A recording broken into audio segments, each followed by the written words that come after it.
In this video, we're breaking down every time Family Guy accidentally predicted the future. Let's get started. First up, we have the Bruce Jenner joke long before Caitlyn's transition. Bruce Jenner joke before Caitlyn transition. Back in 2009, Family Guy aired an episode called We Love You, Conrad on May 3rd. The episode was pretty straightforward in terms of plot. Brian Griffin's ex-girlfriend Jillian was getting married to someone new, and Brian was not handling it well. He went to the drunken clam bar to drown his sorrows in alcohol, and in his drunken state, he ended up hooking up with reality TV star Lauren Conrad from The Hills. The next morning, Brian woke up hungover and confused about what had happened. When he realized he had spent the night with Lauren Conrad, a famous celebrity, he initially wanted to distance himself from her. Stewie, being Stewie, leaked the news to TMZ, causing a media circus around Brian's relationship with the reality star. The episode had all the typical Family Guy chaos. Peter was asked to walk Jillian down the aisle at her wedding. Drew Barrymore returned to voice Jillian, and Lauren Conrad voiced herself in what critics actually praised as a solid performance. The show poked fun at The Hills by having Brian and Lauren watch the reality show together, where they showed how MTV would stretch out 5 seconds of actual dialogue by filling the rest of the time with shots of street signs, restaurant fronts, and old clips from the A-Team. This was Family Guy's way of mocking how reality TV worked. But buried in this episode, during a scene where Brian and Stewie are watching The Hills, was a throwaway joke that would become incredibly significant 6 years later. The scene showed Brody Jenner on the reality show. For context, Brody Jenner was born on the 21st of August 1983 in Los Angeles, California. His parents were Bruce Jenner, the 1,976 Olympic decathlon gold medalist, and Linda Thompson, an actress and songwriter. Bruce Jenner had won that gold medal at the Montreal Olympics on the 30th of July 1976, setting a world record with 8,617 points. Some sources say 8,616 or 8,618, depending on when the scoring was done. Bruce became an instant American hero during the bicentennial year, appearing on the cover of Wheaties cereal boxes and becoming one of the most recognizable athletes in the country. In the Family Guy scene, Stewie makes a comment about Brody being a douchebag, which was typical Stewie humor. But then Stewie says something that made people's jaws drop when they looked back at this episode years later. He says he cannot believe that Brody came out of Bruce Jenner's vagina. Brian immediately corrects him, saying Bruce Jenner is a man. But Stewie doubles down on his statement with complete confidence. He tells Brian that what Brian thinks is just what the press would have people believe. Then Stewie declares that Bruce Jenner is actually a woman, describing Bruce as an elegant, beautiful Dutch woman. This was 2009. Bruce Jenner was still publicly living as a man. Bruce was still married to Kris Kardashian at this point, though they would separate in 2013 and divorce in 2014.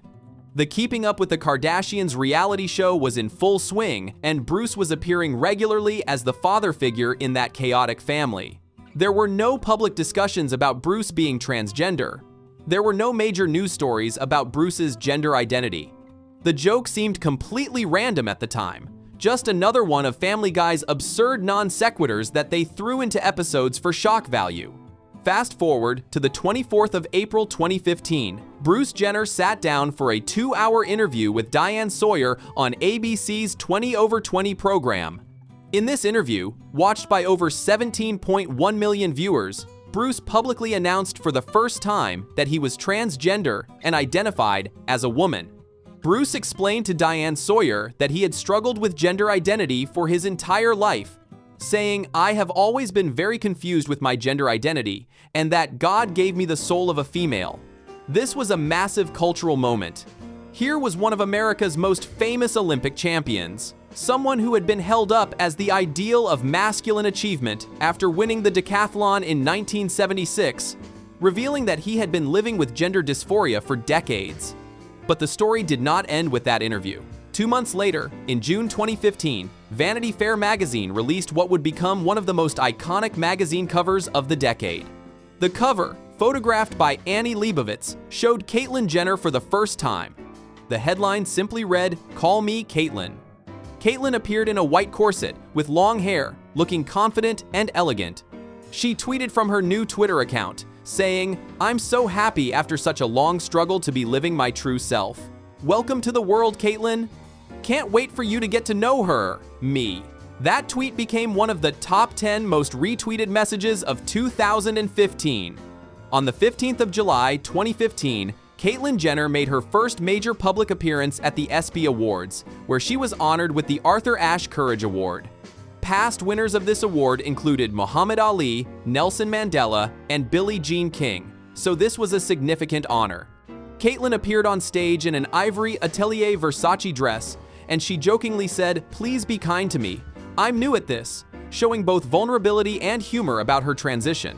Later that same month, her reality series I Am Kate premiered on E! Network, chronicling her transition and running for 2 seasons. On the 25th of September 2015, Superior Court Judge Gerald Rosenberg officially granted Caitlyn's petition to legally change her name from William Bruce Jenner to Caitlyn Marie Jenner and to change her legal gender to female. Once Caitlyn came out publicly, people started looking back at old media to see if there had been any hints or predictions about her transition. And that was when the Family Guy episode from 2009 suddenly took on new meaning. Viewers went back and watched We Love You, Conrad again, and they could not believe what they were seeing. Stewie had not just made a vague joke, he had specifically said that Bruce Jenner was a woman. He had described Bruce with feminine terms, calling him elegant and beautiful. The joke had seemed so bizarre and random in 2009 that most people probably forgot about it immediately after watching the episode. But in 2015, it looked like an eerie prediction of what was to come. Social media exploded with discussions about this scene. News outlets wrote articles about how Family Guy had predicted Caitlyn Jenner's transition 6 years before it happened. Snopes, the fact-checking website, confirmed that yes, this scene was real and had aired in 2009. The clip went viral on YouTube and Twitter. People were sharing it everywhere, amazed at what seemed like the show's ability to see into the future. The timing was too specific and too accurate to be just a random joke. Family Guy had made thousands of jokes over the years, but this one seemed to hit something real. Now, to be fair, Snopes and other sources pointed out that this may not have been a true prediction in the psychic sense. There were rumors and whispers in Hollywood circles about Bruce's gender identity going back many years before 2009. In fact, there was even an earlier example from television. A 1996 episode of the sitcom Married with Children, titled Torch Song Duet, made a similar joke about Bruce Jenner. That episode's plot revolved around the Olympic torch, and there was a joke made at the expense of the character Marcy, where she was compared to Bruce Jenner in a way that suggested he looked feminine. So the Family Guy writers in 2009 may have been picking up on rumors or jokes that were already circulating in entertainment industry circles rather than making a genuine prediction out of nowhere. But even if the Family Guy writers had heard rumors, the fact remains that they made this specific joke in 2009, 6 full years before Caitlyn came out publicly. They did not make a vague joke about Bruce's appearance or masculinity. Stewie specifically said Bruce was a woman. That level of specificity was striking. And for the average viewer watching in 2009, this information was not public knowledge at all. Bruce had been married to Kris Jenner since 1991 and was appearing regularly on Keeping Up with the Kardashians as a father and grandfather figure. To most Americans, Bruce Jenner was just a former Olympic champion who had become a reality TV personality through marriage to the Kardashian family. It turns out that Bruce had actually tried to transition much earlier in life. According to an interview Caitlyn gave at AOL's Maker Conference in 2016, she had originally planned to transition before turning 40 years old. In the years after her first 2 marriages ended, Bruce was living in a house in Malibu and struggling deeply with gender identity questions. Bruce started taking hormones in the 1,980 seconds with the goal of transitioning before age 40. But when Bruce reached 39, he could not go through with it. Just 3 or 4 months after that, Bruce met Kris Kardashian, and they hit it off immediately. Bruce was honest with Kris about having taken hormones, telling her he was a 36B bra size at the time they met. Bruce stopped hormone therapy and married Kris instead, putting the transition plans on hold for more than 2 decades. So the writers of Family Guy in 2009 may have known something that the general public did not know. Hollywood is a small world, and rumors travel fast in entertainment circles. Someone on the Family Guy writing staff might have heard whispers about Bruce's past hormone treatments or gender identity struggles. Or maybe the joke really was just a random absurd choice, and it happened to align with reality by pure coincidence. We will probably never know for sure what the writers were thinking when they wrote that scene. What we do know is that Family Guy has made many jokes over the years that seem to predict future events. The show has joked about Donald Trump running for president, Kevin Spacey's behavior, and various other celebrity scandals before they became public knowledge. Some of these are genuinely eerie predictions. Others are just the law of large numbers at work. When you make thousands of jokes about thousands of celebrities over the course of 20+ seasons of television, some of those jokes are bound to accidentally align with reality eventually. In later episodes of Family Guy, the show acknowledged its own track record of predictions. In a 2014 episode called Hefty Shades of Grey, Family Guy used clips from We Love You, Conrad, and another episode called Lottery Fever to show how good the show supposedly was at predicting the future. The show was essentially patting itself on the back for the Caitlyn Jenner joke, using it as evidence of their prophetic abilities. This meta-commentary showed that the writers were aware of how the 2009 joke had taken on new meaning after 2015. The Dutch woman part of Stewie's joke remains unexplained and was obviously wrong, since Caitlyn Jenner is American, not Dutch. Bruce was born William Bruce Jenner on the 28th of October, 1949, in Mount Kisco, New York. Bruce's father, William Hugh Jenner, was an arborist originally from New Brunswick, Canada, and his mother was Esther Ruth Maguire. Bruce has English, Scottish, Irish, Dutch, and Welsh ancestry, according to various sources. So there is some Dutch heritage in the family tree, but Bruce is definitely not Dutch by nationality. So that part of Stewie's statement was just absurdist humor that did not match reality. What makes this whole story particularly interesting from a cultural standpoint is how it reflects changing attitudes toward transgender people in American society. In 2009, when this episode aired, transgender issues were not a major topic of public discussion. Most Americans did not know much about what it meant to be transgender. The joke in Family Guy was played for shock value and absurdity, not for any deeper commentary on gender identity. But by 2015, the cultural landscape had shifted significantly. Caitlyn Jenner's public transition happened at what many called an unprecedented time for transgender visibility. There were legislative initiatives being discussed, shows like Transparent were winning awards, and transgender rights were becoming a more mainstream topic of conversation. Caitlyn herself became an advocate for transgender rights after coming out. Although her views have sometimes been controversial within the LGBTQ+ community, she has used her platform to speak about the challenges transgender people face, including discrimination, healthcare access, and the importance of support for transgender youth. By being so public about her transition, Caitlyn helped humanize the experiences of transgender individuals for many Americans who had never personally known anyone who was transgender. The impact of Caitlyn's transition reached beyond just visibility. According to interviews from 2015, other transgender people said that seeing Caitlyn come out publicly gave them confidence in their own transitions. A transgender woman named Daniela Madigan told ABC News that having the Bruce to Caitlyn story in the media at the same time she was gathering strength to come out made it easier for her because she felt like she was coming out to a more understanding public.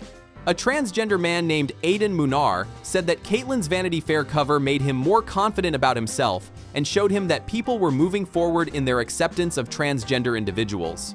So, what started as a throwaway joke in a 2009 animated comedy became part of a much larger cultural conversation about gender identity, acceptance, and visibility 6 years later. The Family Guy scene is now frequently cited in articles and videos about times when television shows or movies seemed to predict the future.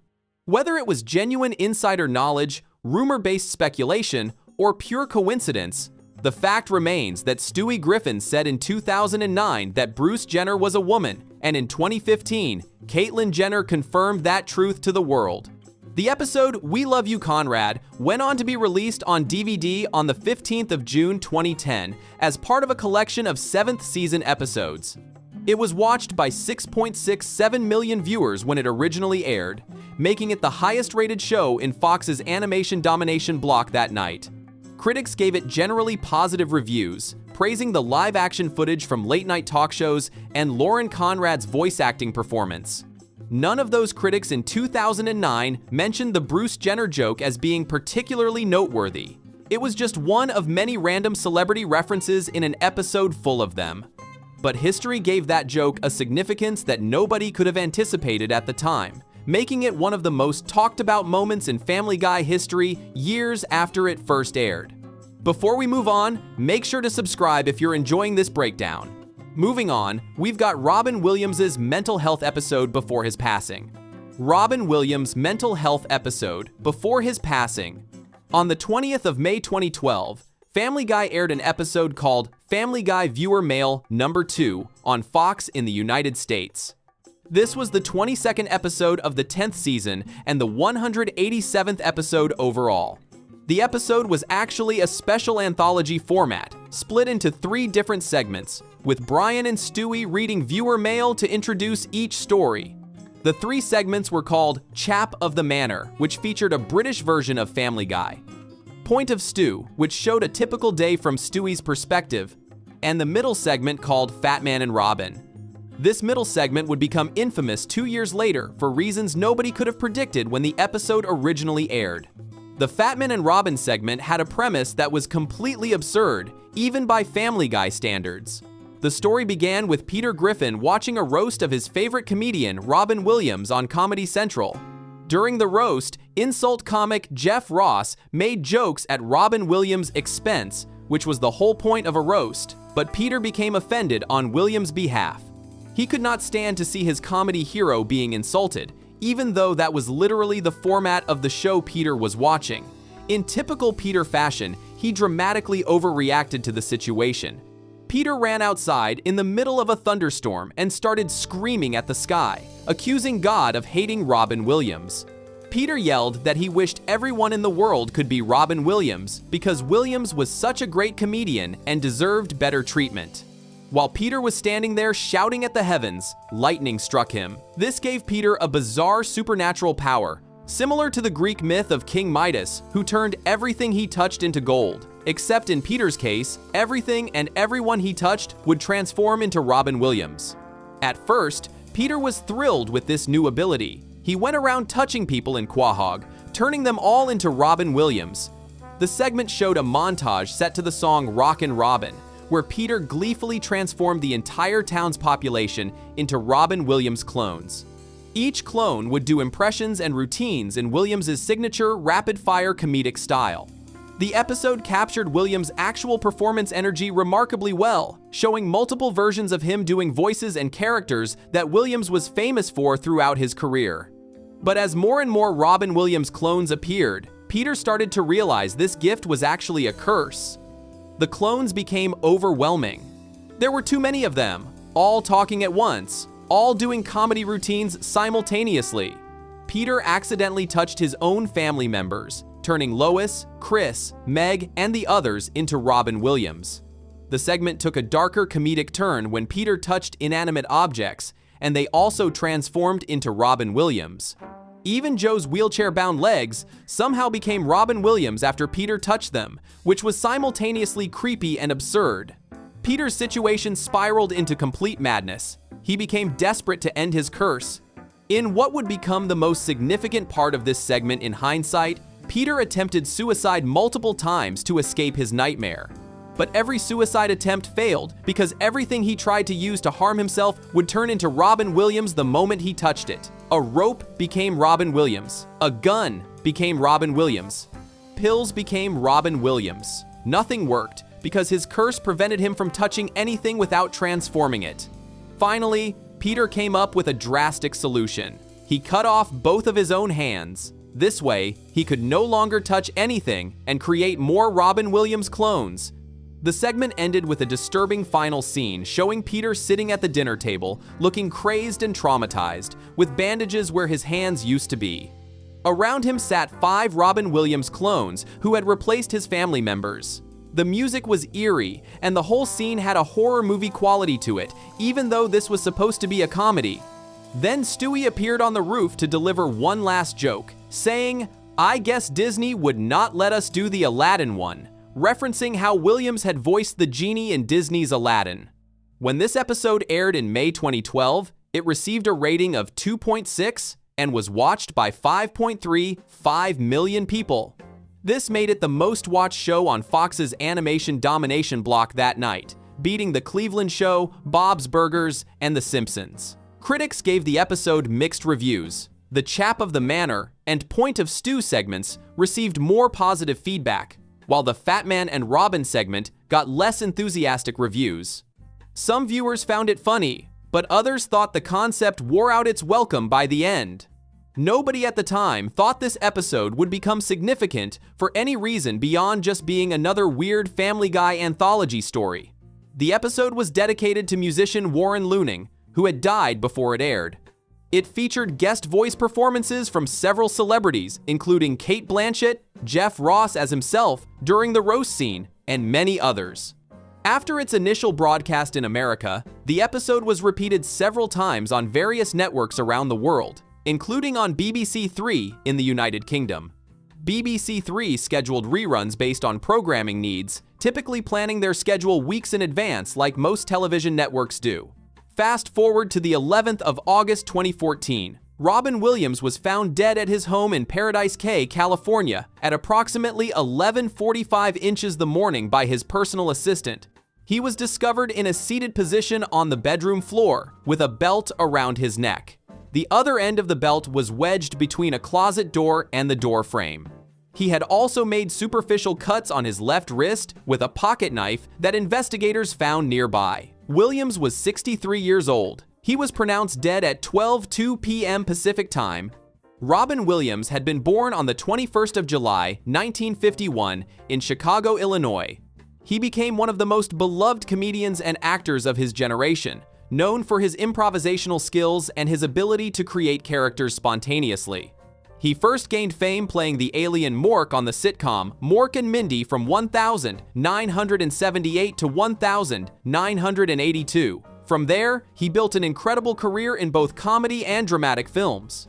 His movie roles included Good Morning Vietnam, Dead Poets Society, Mrs. Doubtfire, Aladdin, where he voiced the genie, Good Will Hunting, for which he won an Academy Award, and dozens of other films. He was regarded as one of the greatest comedians of all time. But behind his public persona, Williams had been struggling. His publicist initially announced that Williams had been battling severe depression before his death. Early news reports focused on his mental health struggles and history with substance abuse. Williams had dealt with alcoholism and cocaine addiction in the 1,970 seconds and 1,980 seconds, getting sober after the death of his friend John Belushi in 1982. He relapsed with alcohol in 2003, entered rehab in 2006, and remained sober for 8 years. He had entered rehab again in 2014 for what was described as maintenance of his sobriety, not for a relapse. In May 2014, just 3 months before his death, Williams had been diagnosed with Parkinson's disease. This diagnosis seemed to explain some of the symptoms he had been experiencing. But Williams had also been dealing with severe anxiety, paranoia, memory loss, and increasing fear. According to his wife, Susan Schneider, Williams kept saying, "I just want to reboot my brain." He knew something was terribly wrong, but neither he nor his doctors understood what was actually happening. After Williams' death, an autopsy revealed the true cause of his symptoms. Williams did not have Parkinson's disease. He had something called diffuse Lewy body disease, also known as Lewy body dementia. This is a devastating neurological condition where abnormal protein deposits called Lewy bodies spread throughout the brain. The disease causes severe cognitive decline, visual hallucinations, movement problems, depression, anxiety, and paranoia.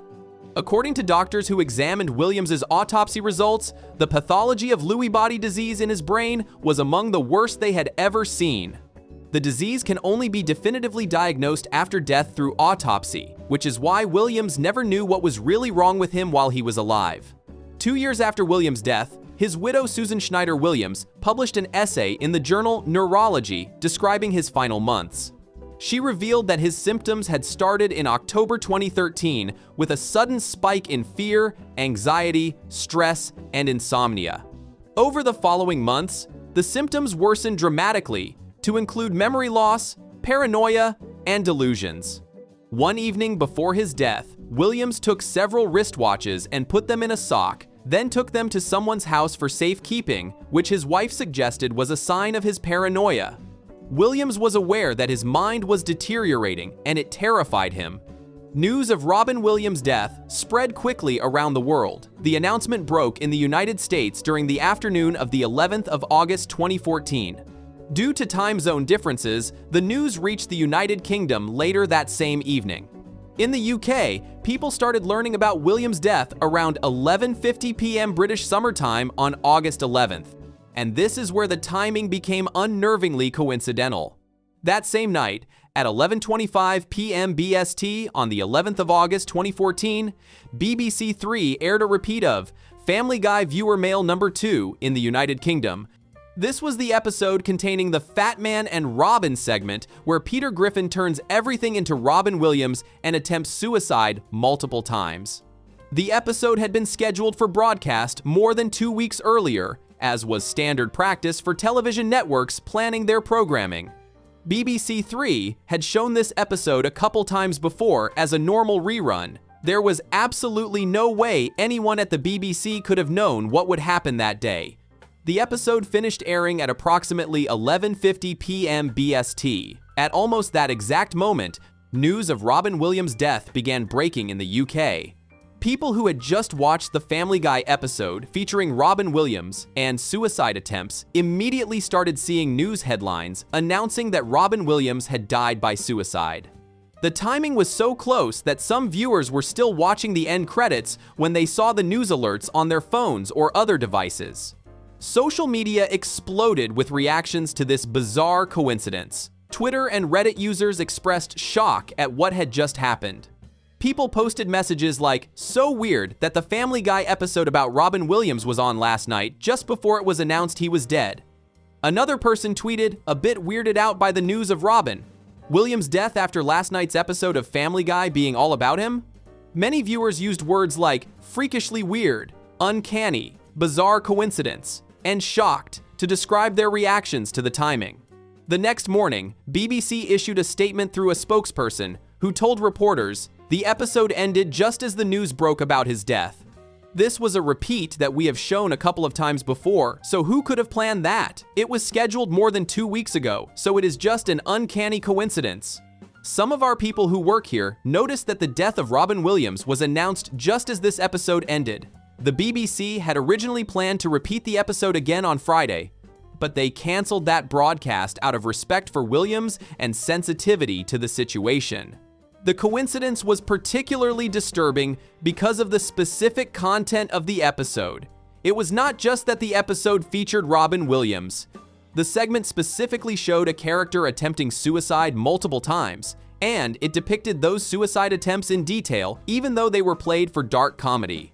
Given that Williams had just died by suicide, the episode suddenly seemed horrifyingly inappropriate. Adding another layer to the disturbing timing, after Williams' death, it was reported that he had attempted to cut his wrists before hanging himself, which echoed Peter cutting off his hands in the episode. When the episode aired on ITV2 in the UK later, that network removed the scenes where Peter attempts suicide from the broadcast. Adult Swim in the United States also pulled the episode from their schedule. Networks around the world were uncomfortable with the content given what had happened. In Australia, a different Family Guy episode aired on Channel 7's Seven Mate network that same night. That episode, called Big Man on Hippocampus, contained a cutaway joke about Robin Williams' agent having to pretend the comedian was still funny when Williams called him. News of Williams' death broke about 14 hours before that episode aired in Australia. So, unlike the BBC situation, Channel 7 had time to change their programming but chose not to. Channel 7 received criticism for poor taste and issued a statement saying it was a coincidence when asked to comment. Meanwhile, Channel 10 in Australia took the opposite approach. they canceled their regular programming and instead aired the movie Mrs. Doubtfire as a tribute to Robin Williams. This decision was seen as respectful and appropriate given the circumstances. Family Guy creator Seth MacFarlane paid tribute to Williams on Twitter, writing, "The world just got a lot less funny." Robin Williams is a tragic loss. Talk show hosts including David Letterman, Conan O'Brien, Seth Meyers, Jimmy Kimmel, and Jimmy Fallon all paid tribute to Williams on their respective shows. Billy Crystal presented an emotional tribute at the 66th Primetime Emmy Awards on the 25th of August 2014, referring to Williams as the brightest star in our comedy galaxy. The impact of Williams' death extended beyond just the entertainment industry. Research studies later showed that there was a significant increase in suicide rates in the months following Williams' death.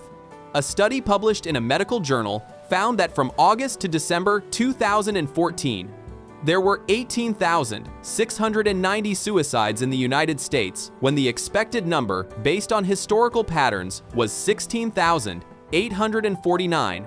This represented an excess of 1,841 suicide deaths, a 9.85% increase. The increase was observed across gender and age groups, but males and people aged 30 to 44 had the greatest increase. This phenomenon is known as the copycat effect or Werther effect, where media coverage of a celebrity suicide leads to increased suicide rates in the general population. Multiple academic papers analyzed Robin Williams' suicide as a case study in suicide risk factors. Williams had been dealing with at least 4 major risk factors simultaneously, including severe depression, a history of substance abuse, relationship difficulties from multiple divorces, financial stresses, and the undiagnosed Lewy body dementia. The combination of all these factors created an extremely high-risk situation. The Fat Man and Robin episode became a frequently cited example of an eerie coincidence in television history. It appears in lists of times when TV shows seem to predict tragic events. The segment is discussed on TV tropes under harsher in hindsight categories, noting how content that seemed like harmless dark comedy in 2012 became genuinely disturbing in 2014, given what happened to Williams.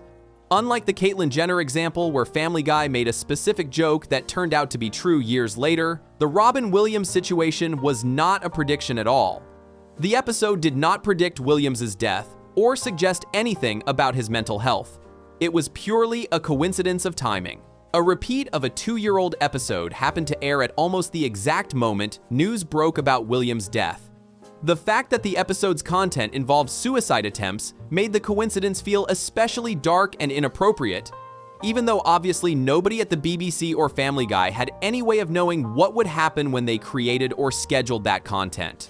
This incident became a reminder of how unpredictable and sometimes cruel coincidences can be.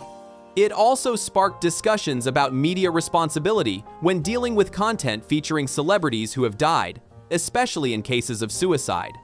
The BBC's quick response to cancel future broadcasts of that episode showed an understanding that sometimes content that was acceptable before becomes inappropriate after tragic events, even when the original content had nothing to do with real-world circumstances. Robin Williams' death was ultimately attributed to the devastating effects of Lewy body dementia combined with severe depression and anxiety.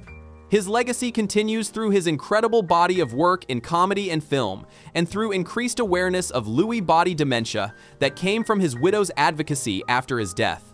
The Family Guy episode timing remains one of television's most unsettling coincidences, a reminder that sometimes reality intersects with fiction in ways nobody could have planned or predicted. Before we move on, make sure to subscribe if you're enjoying this breakdown. Moving on to the pandemic-style episode that aired years before COVID. Pandemic-style episode before COVID.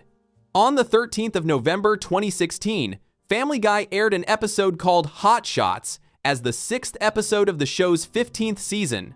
This was the 275th episode overall in the series. The episode was written by David Goodman and directed by John Holmquist. The production code was EACX03. When it originally aired on Fox in the United States, approximately 2.81 million viewers tuned in to watch. The episode featured guest star Sean Penn appearing as himself. Nobody watching this episode in November 2016 could have known that less than 4 years later, the specific scenario depicted in this cartoon would mirror real-world events in an eerily similar way during the COVID-19 pandemic. The episode began with a simple premise that quickly spiraled into something much bigger. A bat got into the Griffin family house. Peter Griffin took it upon himself to get rid of the bat, which he affectionately nicknamed Bat Damon as a play on actor Matt Damon's name. Peter's attempts to catch the bat were predictably chaotic and destructive. He tried various methods to capture the creature, including staying up at night to think like a bat because bats are nocturnal. During his pursuit, Peter wrecked the upstairs part of the house, going into Meg's room and destroying everything for no particular reason other than he was chasing the bat. Eventually, Peter managed to get Bat Damon out of the house, but not before the bat hit Stewie's hand during the chaos, injuring the baby. This injury required Lois and Peter to take Stewie to the hospital to see Dr. Hartman. At the hospital, Dr. Hartman examined Stewie's hand and determined it was fine. However, while they were there, the doctor noticed something else. He checked Stewie's medical records and realized that Stewie needed to have his childhood vaccinations done. He needed shots for measles, mumps, rubella, whooping cough, and other diseases that vaccines protect against. Dr. Hartman handed Lois a pamphlet to read about the vaccinations. He explained to her that giving parents this pamphlet was now mandatory because, as he put it, internet chat rooms made everyone an expert. This was the show's way of acknowledging how online misinformation had created confusion around medical topics. Lois took the pamphlet home to do more research. She went on her computer and started reading about vaccines. Unfortunately, Lois ended up on anti-vaccination websites that spread false and misleading information about vaccine safety. After reading negative comments online and seeing claims about vaccines containing dangerous chemicals and potentially causing autism, Lois made a decision. She decided she would not vaccinate Stewie. She believed she was protecting him from harm, even though the claimed link between vaccines and autism had been thoroughly debunked by scientific research. Brian the dog tried to reason with Lois, pointing out that the autism claims had been disproven. But Lois had already made up her mind. She got Peter to go along with her decision despite Brian's advice. But Lois did not stop there. She became so convinced that she was right that she decided to launch a full anti-vaccination campaign in Quahog. Peter and Lois hosted an anti-vaccination rally in the park. They stood up in front of other parents and listed facts about how the number of childhood vaccines had tripled in recent generations. Lois gave speeches claiming that heartless corporations were making billions of dollars by forcing garbage and poison onto children. She demanded that vaccines be tested by independent researchers instead of by the companies that made them. The rally started to gain traction. Peter's efforts combined with Lois's campaign caused a significant spike in parents throughout Quahog refusing to vaccinate their children. More and more families were convinced by Peter and Lois's arguments. They stopped taking their kids to get their shots. Meanwhile, Brian tried desperately to reach Stewie with his own advice, warning the baby about the dangers of going unvaccinated. Brian told Stewie that without vaccines, even the tiniest germ could make him very ill and potentially kill him if left untreated. Stewie took Brian's warnings seriously and tried to protect himself from germs as best he could. But Brian found himself alone in his counter-campaign. Nobody was listening to him. Everyone was listening to Peter and Lois instead. The anti-vaccination movement in Quahog had taken hold. Parents across the town stopped vaccinating their children, believing they were protecting them from harm, when in reality, they were putting them at great risk. The consequences came quickly. The next day, when Lois took Stewie to his daycare, she arrived to find an empty classroom. All the other children were gone. Stewie's teacher explained what had happened. There had been an outbreak of measles at the school. The entire class had come down with the disease, and it was not just happening at their school. The teacher told them that kids all over town were getting sick. The measles was spreading rapidly through Quahog's child population because so many kids were now unvaccinated and vulnerable to the disease. The situation escalated dramatically. Air raid sirens began blaring throughout Quahog. Government officials arrived in the town with bullhorns and emergency vehicles. A state official made an announcement over a bullhorn to all the people of Quahog. The town was now under quarantine. Until further notice, nobody would be allowed to enter or leave the city. The quarantine was immediate and total. The episode showed various levels of law enforcement arguing over jurisdiction, with local police, state police, federal agents, and even a crossing guard, all claiming they were in charge of the situation. Brian confronted Lois about what had happened. He told her point blank that there was now a measles epidemic and the whole town was quarantined because of her actions. The episode showed Quahog completely locked down. Government barriers were set up at all the exits. Armed personnel enforced the quarantine. Nobody could get in or out. The entire population was trapped inside the town limits until the epidemic could be brought under control. At this point, Lois finally had a change of heart. Seeing the empty daycare classroom, hearing about kids getting sick all over town, and witnessing the government quarantine made her realize the terrible mistake she had made. She decided she wanted to get Stewie vaccinated after all, but there was a problem. Peter revealed that during Lois's anti-vaccination campaign, he had destroyed the town's entire supply of vaccines. In a scene reminiscent of the Joker from The Dark Knight, Peter admitted he had gotten rid of all the vaccines that could have saved people. The situation got even worse. Peter himself started feeling ill. It turned out that Peter had never been vaccinated for measles. His mother, Thelma, had never gotten him his shots after she traveled back into the United States from Mexico, where Peter was born. This was a callback to an earlier episode called Padre de Familia, where it was revealed Peter was born in Mexico, though Peter tried to claim nobody remembered that episode. Now Peter had caught measles and was sick himself. The family tried desperately to keep Peter away from Stewie to prevent the unvaccinated baby from getting infected. But in all the chaos, Stewie ended up fleeing the house. He decided that if he could escape the quarantine and make it to the next town over, he would be able to get the vaccine he needed there. Stewie ran away, with Lois and Brian frantically searching for him. The episode showed Stewie trying to cross a bridge out of town that was being guarded to enforce the quarantine. Just when it looked like Stewie would fall to his death while trying to escape across the bridge, Sean Penn appeared. Penn was in full skydiving gear and swooped in to save Stewie. Sean Penn then delivered vaccines to the entire town of Quahog. He proceeded to lecture Lois about her role in causing the quarantine. Penn gave a speech about how vaccinations are not a freedom of choice issue, but a public health issue. He explained that thanks to vaccines, countless serious diseases, including mumps, polio, smallpox, and rubella, have been all but eradicated. He compared vaccinations to clean water and functional schools, calling them a human right. Lois responded by complaining that she was getting a lecture from liberal Hollywood. Stewie then broke the fourth wall to point out to her that the entire episode had been a lecture from liberal Hollywood. The show was using the episode format to deliver a pro-vaccination message to its audience, making it very clear where the writers stood on the anti-vaccination debate. With Sean Penn's vaccines, the town was able to vaccinate everyone who needed shots. The measles epidemic was brought under control. The government lifted the quarantine. Life in Quahog returned to normal. At the end of the episode, Lois remarked that she was just happy Stewie was healthy. She mentioned that only 150 people died during the outbreak, though she noted it was fortunate that nobody she knew personally had died.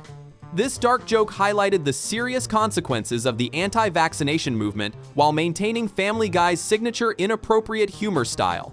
When Hot Shots aired in November 2016, it was considered a timely episode addressing a contemporary issue. The anti-vaccination movement had been growing in recent years, fueled by online misinformation and celebrity endorsements of anti-vaccine positions. The episode was clearly meant as social commentary on this dangerous trend. Critics gave it generally positive reviews for tackling an important public health topic, though some found it boring or preachy. The episode received a rating of 6.8 out of 10 on IMDb. Then came 2020. In December 2019, a new coronavirus was identified in Wuhan, China. By early 2020, COVID-19 had spread around the world. In March 2020, the World Health Organization declared COVID-19 a global pandemic. Governments around the world implemented quarantines, lockdowns, social distancing requirements, and mask mandates to try to slow the spread of the virus. Entire cities, regions, and countries were placed under restrictions on movement. People were told to stay home. Businesses were forced to close. The whole world was living through a real pandemic scenario. And suddenly, the 2016 Family Guy episode took on new significance. People started looking back at hotshots and noticing how many elements of the episode paralleled what was happening in real life during COVID-19. The episode showed a disease outbreak spreading rapidly through a community. It showed an entire town being placed under mandatory quarantine, with nobody allowed to enter or leave. It showed government officials enforcing the lockdown with barriers and armed personnel. It showed people trapped in their homes, families worried about getting sick, and society struggling to deal with a public health crisis. The similarities were striking enough that people began sharing clips and discussing the episode online. Some referred to it as Family Guy predicting the COVID-19 pandemic. In later Family Guy content, the show even acknowledged this connection. In a later episode, a character called Conspiracy Fly broke the fourth wall to claim that Family Guy had predicted COVID as far back as this episode, where a disease spreads to everyone in Quahog and puts them all in quarantine. However, there were important differences between the Family Guy episode and COVID-19 that prevented this from being a true prediction.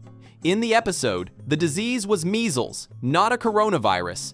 The outbreak in the show was caused by people refusing to get vaccinated for a disease that already had a proven vaccine. COVID-19, by contrast, was a novel coronavirus for which no vaccine existed at the start of the pandemic. It took nearly a year of intensive scientific research to develop COVID-19 vaccines. Additionally, in the Family Guy episode, the source of the problem was anti-vaccination sentiment, preventing people from using an existing preventative measure. With COVID-19, the challenge was that the virus was new and unknown. Scientists had to learn about it, develop tests, create treatments, and eventually formulate vaccines from scratch. The pandemic involved issues of mask wearing, social distancing, contact tracing, hospital capacity, ventilator shortages, and many other complications that were not present in the Family Guy episode. The bat connection was another element people noticed. In the Family Guy episode, a bat in Peter's house ultimately led to the chain of events resulting in the outbreak and quarantine. Some early theories about COVID-19's origins involved bats as potential animal reservoirs for the virus, though the exact origins remained under investigation. This bat connection made some people feel the episode was even more prescient, though again it was not a direct prediction, since the bat in the episode did not actually cause the disease outbreak in the storyline.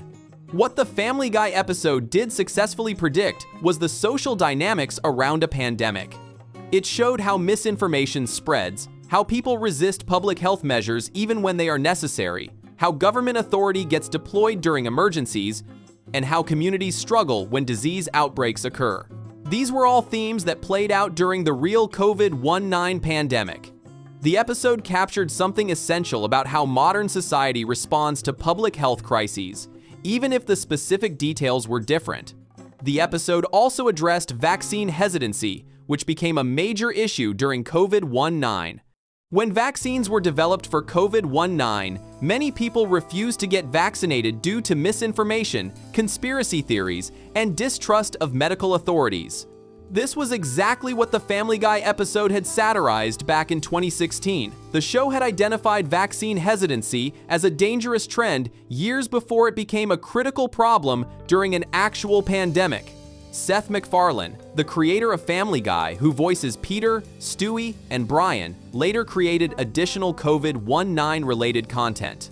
In March 2020, he posted a nearly 5-minute audio clip featuring Stewie and Brian hosting a coronavirus-themed podcast where they discussed social distancing, quarantine, and pandemic safety measures. In September 2021, MacFarlane and the Family Guy team created a special COVID-19 vaccine awareness PSA where Stewie and Brian explained how vaccines work and encouraged people to get vaccinated. So, while Hotshots was not a supernatural prediction of COVID-19, it was a prescient piece of social commentary that happened to air 3.5 years before a real pandemic hit. The episode identified real problems with anti-vaccination movements and showed how disease outbreaks can overwhelm communities when people refuse preventative medicine. It demonstrated understanding of how quarantines work and how society responds to public health emergencies. And it used dark comedy to make a serious point about the importance of following medical science rather than online misinformation. The episode stands as one more example of Family Guy's track record of creating content that later intersects with real-world events, whether through intentional social commentary or coincidental timing. Before we move on, make sure to subscribe if you're enjoying this breakdown. Moving on, we have the space tourism gag that aired years before billionaire space flights became reality. Space tourism gag before billionaire space flights. On the 6th of January 2013, Family Guy aired an episode called Space Cadet on Fox in the United States. This was the 9th episode of the show's 11th season and the 197th episode overall. The episode was written by Alex Carter and directed by Pete Michels, with the production code AACX06. When it first aired, the episode attracted 7.26 million viewers and received a rating of 3.6. This made it the second most watched show on Fox's animation domination block that night, beating both Bob's Burgers and American Dad but losing to The Simpsons, which pulled in 8.97 million viewers. The episode featured news anchor Brian Williams as a guest star. The plot of Space Cadet began with Peter and Lois Griffin being called into a meeting with the principal of Chris's school to discuss his poor grades. Chris was failing his classes, and the principal was worried about his academic future. When Peter and Lois got home, they had a private conversation about Chris, where they expressed doubt about whether their son was smart enough to succeed in life. Unfortunately for them, Chris overheard this entire conversation. He felt deeply insulted and hurt that his own parents did not believe in his intelligence. Determined to prove his parents wrong and show them he was not stupid, Chris decided to take action. Peter and Lois, feeling guilty about hurting Chris's feelings, agreed to boost his self-esteem by letting him choose a camp to attend.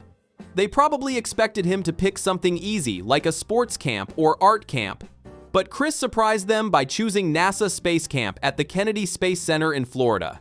This was an ambitious choice that required real academic knowledge and skills. Chris went off to space camp full of hope and determination, but once he arrived, reality hit hard. Chris discovered that space camp was much more difficult than he had anticipated. The other kids there were genuinely smart and well prepared. Chris struggled to keep up with the coursework and the activities. He felt out of place and overwhelmed by the complexity of space science and astronaut training. The experience that was supposed to build his confidence was instead confirming his worst fears about himself. Unable to handle the pressure anymore, Chris called his mother Lois and begged her to come get him. He admitted defeat, telling her that she and Peter were right all along and that he was not smart enough to be at space camp. He asked if they could please come pick him up early. Lois agreed. She told Chris to hang tight and that they would come to Florida to get him. The whole family decided to make the trip to the Kennedy Space Center to bring Chris home. When the Griffin family arrived at the Space Center to pick up Chris, he wanted to show them around before they left. Chris gave his family a tour of the facilities, including showing them the inside of an actual space shuttle. The family climbed aboard the shuttle to look around. Peter, Lois, Meg, Brian, and Stewie all walked through the spacecraft, examining the controls and equipment. This is when things went completely wrong. Stewie, the baby genius of the family, was looking at all the buttons and controls in the shuttle. Chris had explained to everyone what various buttons did, including specifically warning them about the red launch button. But Stewie, either out of curiosity or mischief, pressed the red button anyway. The space shuttle's engines roared to life. The entire Griffin family was suddenly and unwillingly launched into space. None of them had any astronaut training. None of them knew how to operate a spacecraft. They were all just civilian family members who happened to be in the wrong place at the wrong time when Stewie decided to push buttons he should not have touched. The shuttle blasted off from the Kennedy Space Center with the terrified Griffin family inside. They rocketed up through the atmosphere and into Earth orbit. Brian shouted, "I think we are launching!" As the obvious became apparent, the family was now stuck in space with no clear way to get back home safely. Back on Earth, the news media began covering the story of the Griffin family's accidental space launch. Reporters interviewed people in Quahog about how they felt knowing the Griffins might die in space. In one memorable scene, their housekeeper Consuela was asked how she felt about the Griffins possibly being dead, and she immediately claimed ownership of their house. Up in orbit, the Griffin family had to figure out how to survive. Peter, being Peter, was not particularly helpful. The family tried various things to control the spacecraft and find a way back to Earth. Despite being the one who got them into this mess, Stewie continued pressing random buttons without knowing what they did. In one dark moment, Stewie accidentally pressed something that killed Meg, though this being Family Guy, consequences were not particularly permanent. The episode showed various cutaway gags throughout, as was Family Guy's standard format. One scene involved an Italian man named Louis getting so fed up with his friend Johnny that he literally gets into a rocket ship and flies to space just to emphasize how done he is with the situation. This was a joke about keeping one spacecraft flight ready for emergencies or whenever someone needs to dramatically overreact.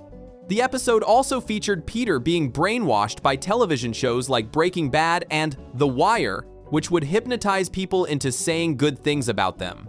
Eventually, it fell to Chris to save his family.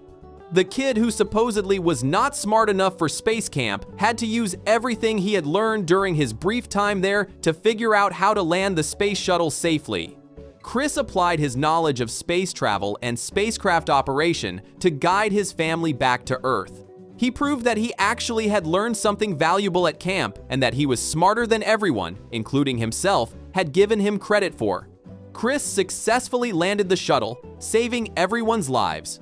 When the Griffins finally returned home to Quahog, they discovered that Consuela had indeed taken their house, just as she said she would. They found their home relocated to Consuela's rundown neighborhood, complete with chickens in the yard, 2 Latino thugs on the sidewalk, and a bonfire burning from an oil drum. This was a brick joke that paid off her earlier claim to the house. The episode received mixed reviews from television critics. Kevin McFarland of the A.V. Club gave it a B- grade, saying the episode was a particularly appropriate title for a Family Guy episode that devolves into one too many cutaways, completely unfocused and oblivious to the compelling emotional plotline it sets in motion. Carter Dotson of TV Fanatic gave it 3 out of 5 stars, commenting that despite the surprisingly intelligent, funny moments, this one just felt kind of off-kilter at times. Many reviewers felt the episode did not fully capitalize on the potential of its epic premise of a family being accidentally launched into space. Now, fast forward to 2021. This was the year when commercial space tourism finally became a reality for wealthy civilians. 3 billionaire-founded companies made history by successfully launching non-professional astronauts into space. On the 11th of July 2021, Richard Branson became the first billionaire to fly on his own company's spacecraft. Branson rode aboard Virgin Galactic's Spaceship Two, called VSS Unity, on a mission designated Unity 22. The spaceplane launched from Spaceport America in New Mexico. Branson was joined by 5 other crew members, including 2 pilots and 3 mission specialists. The spacecraft reached an altitude above 50 miles, which is the boundary the United States Federal Aviation Administration recognizes as space. The entire flight from takeoff to landing lasted 59 minutes. Branson experienced several minutes of weightlessness and was able to look down at Earth from above. Virgin Galactic had been working toward this moment since Branson founded the company in 2004. 17 years earlier, just 9 days later, on the 20th of July 2021, Jeff Bezos made his own trip to space. Bezos flew on Blue Origin's New Shepard rocket on a mission called NS-16. This was Blue Origin's first crewed flight. The launch took place from West Texas. Bezos was accompanied by his brother, Mark Bezos, 82-year-old pilot Wally Funk, who had trained to be an astronaut in the 1,960 seconds, but never got the chance to fly, and 18-year-old Oliver Damon, who became Blue Origin's first paying customer. The New Shepard capsule reached an altitude above the Kármán line at 100 kilometers, which is the internationally recognized boundary of space. The crew experienced 3 minutes of weightlessness at the top of their flight. The entire mission from launch to landing lasted about 10 minutes. Then on the 16th of September 2021, SpaceX launched the Inspiration 4 mission. This was the first orbital spaceflight with only private citizens aboard and no professional astronauts. The mission was funded by billionaire Jared Isaacman. 4 crew members spent 3 days orbiting Earth aboard a SpaceX Crew Dragon capsule. This was a far more ambitious mission than the suborbital flights from Virgin Galactic and Blue Origin, as it involved actually going into orbit and staying in space for multiple days. These 3 missions in 2021 kicked off the era of commercial space tourism.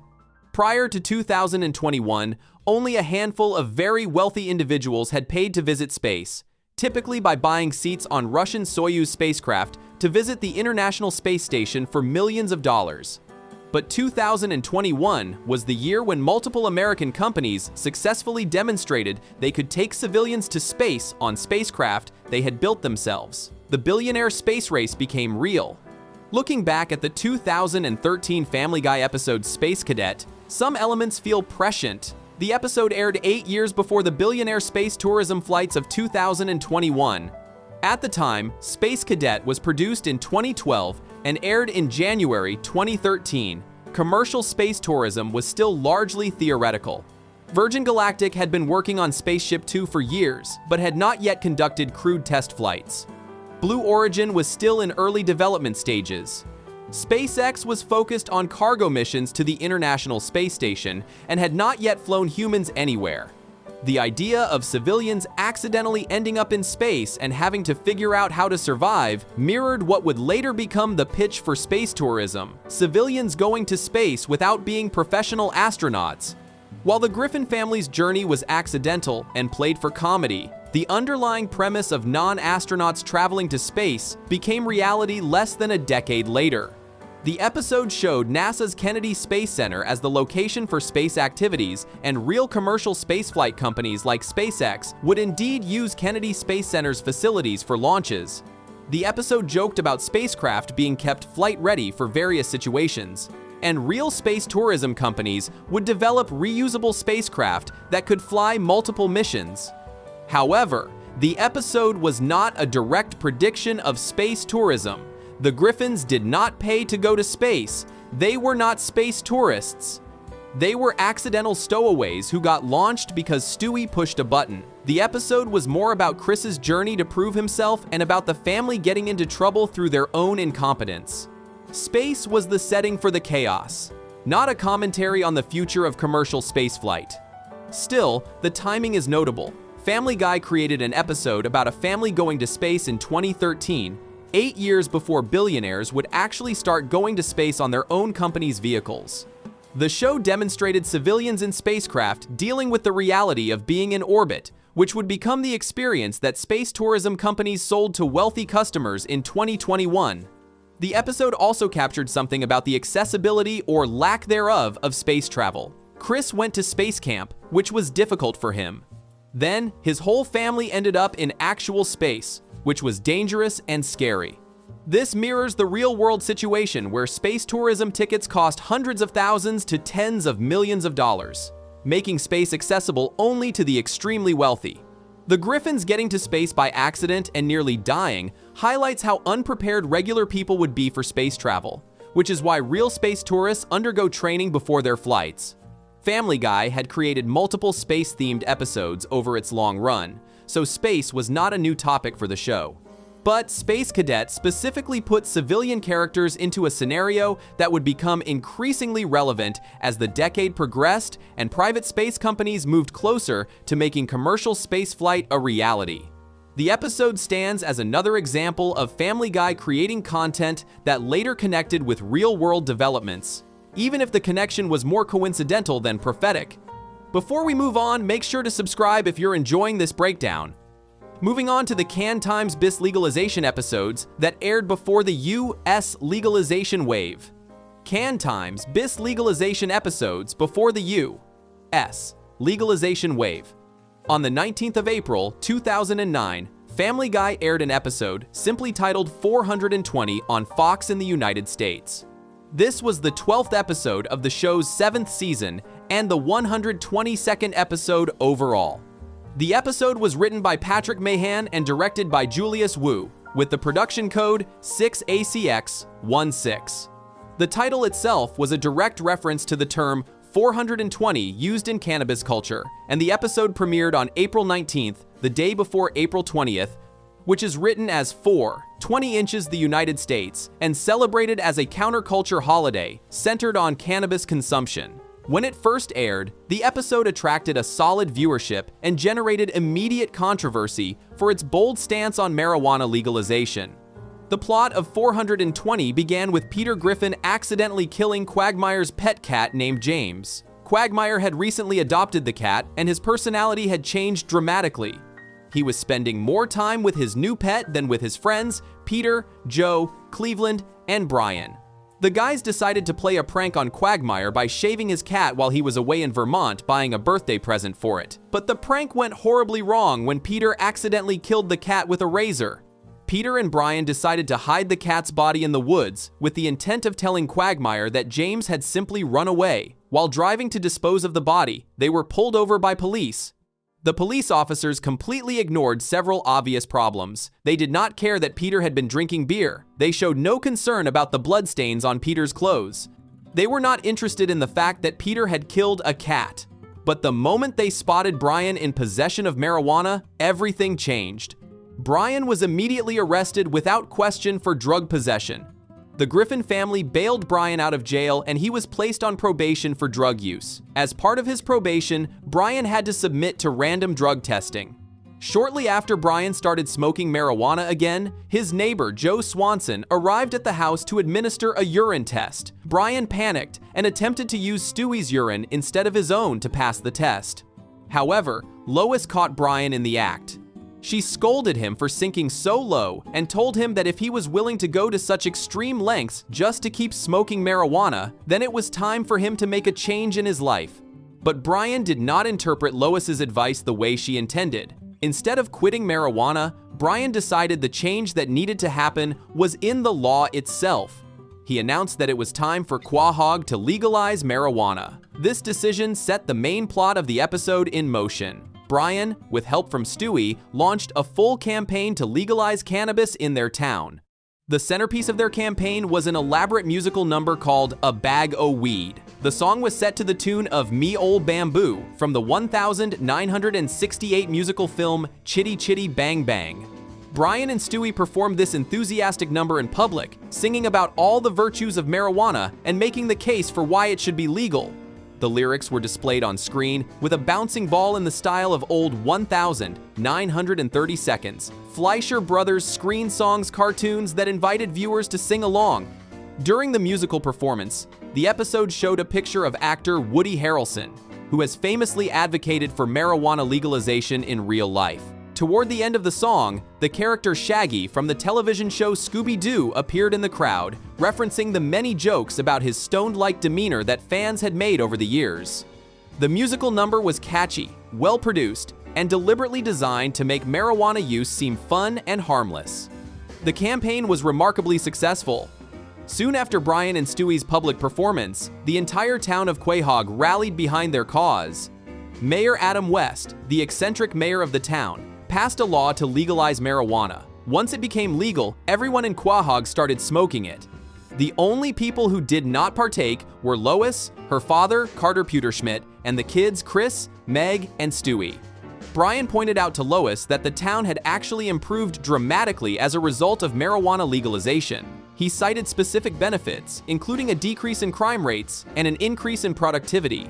According to the DVD commentary for the episode, the writers originally wanted to say that productivity increased, but network censors objected because they did not want marijuana to be glamorized.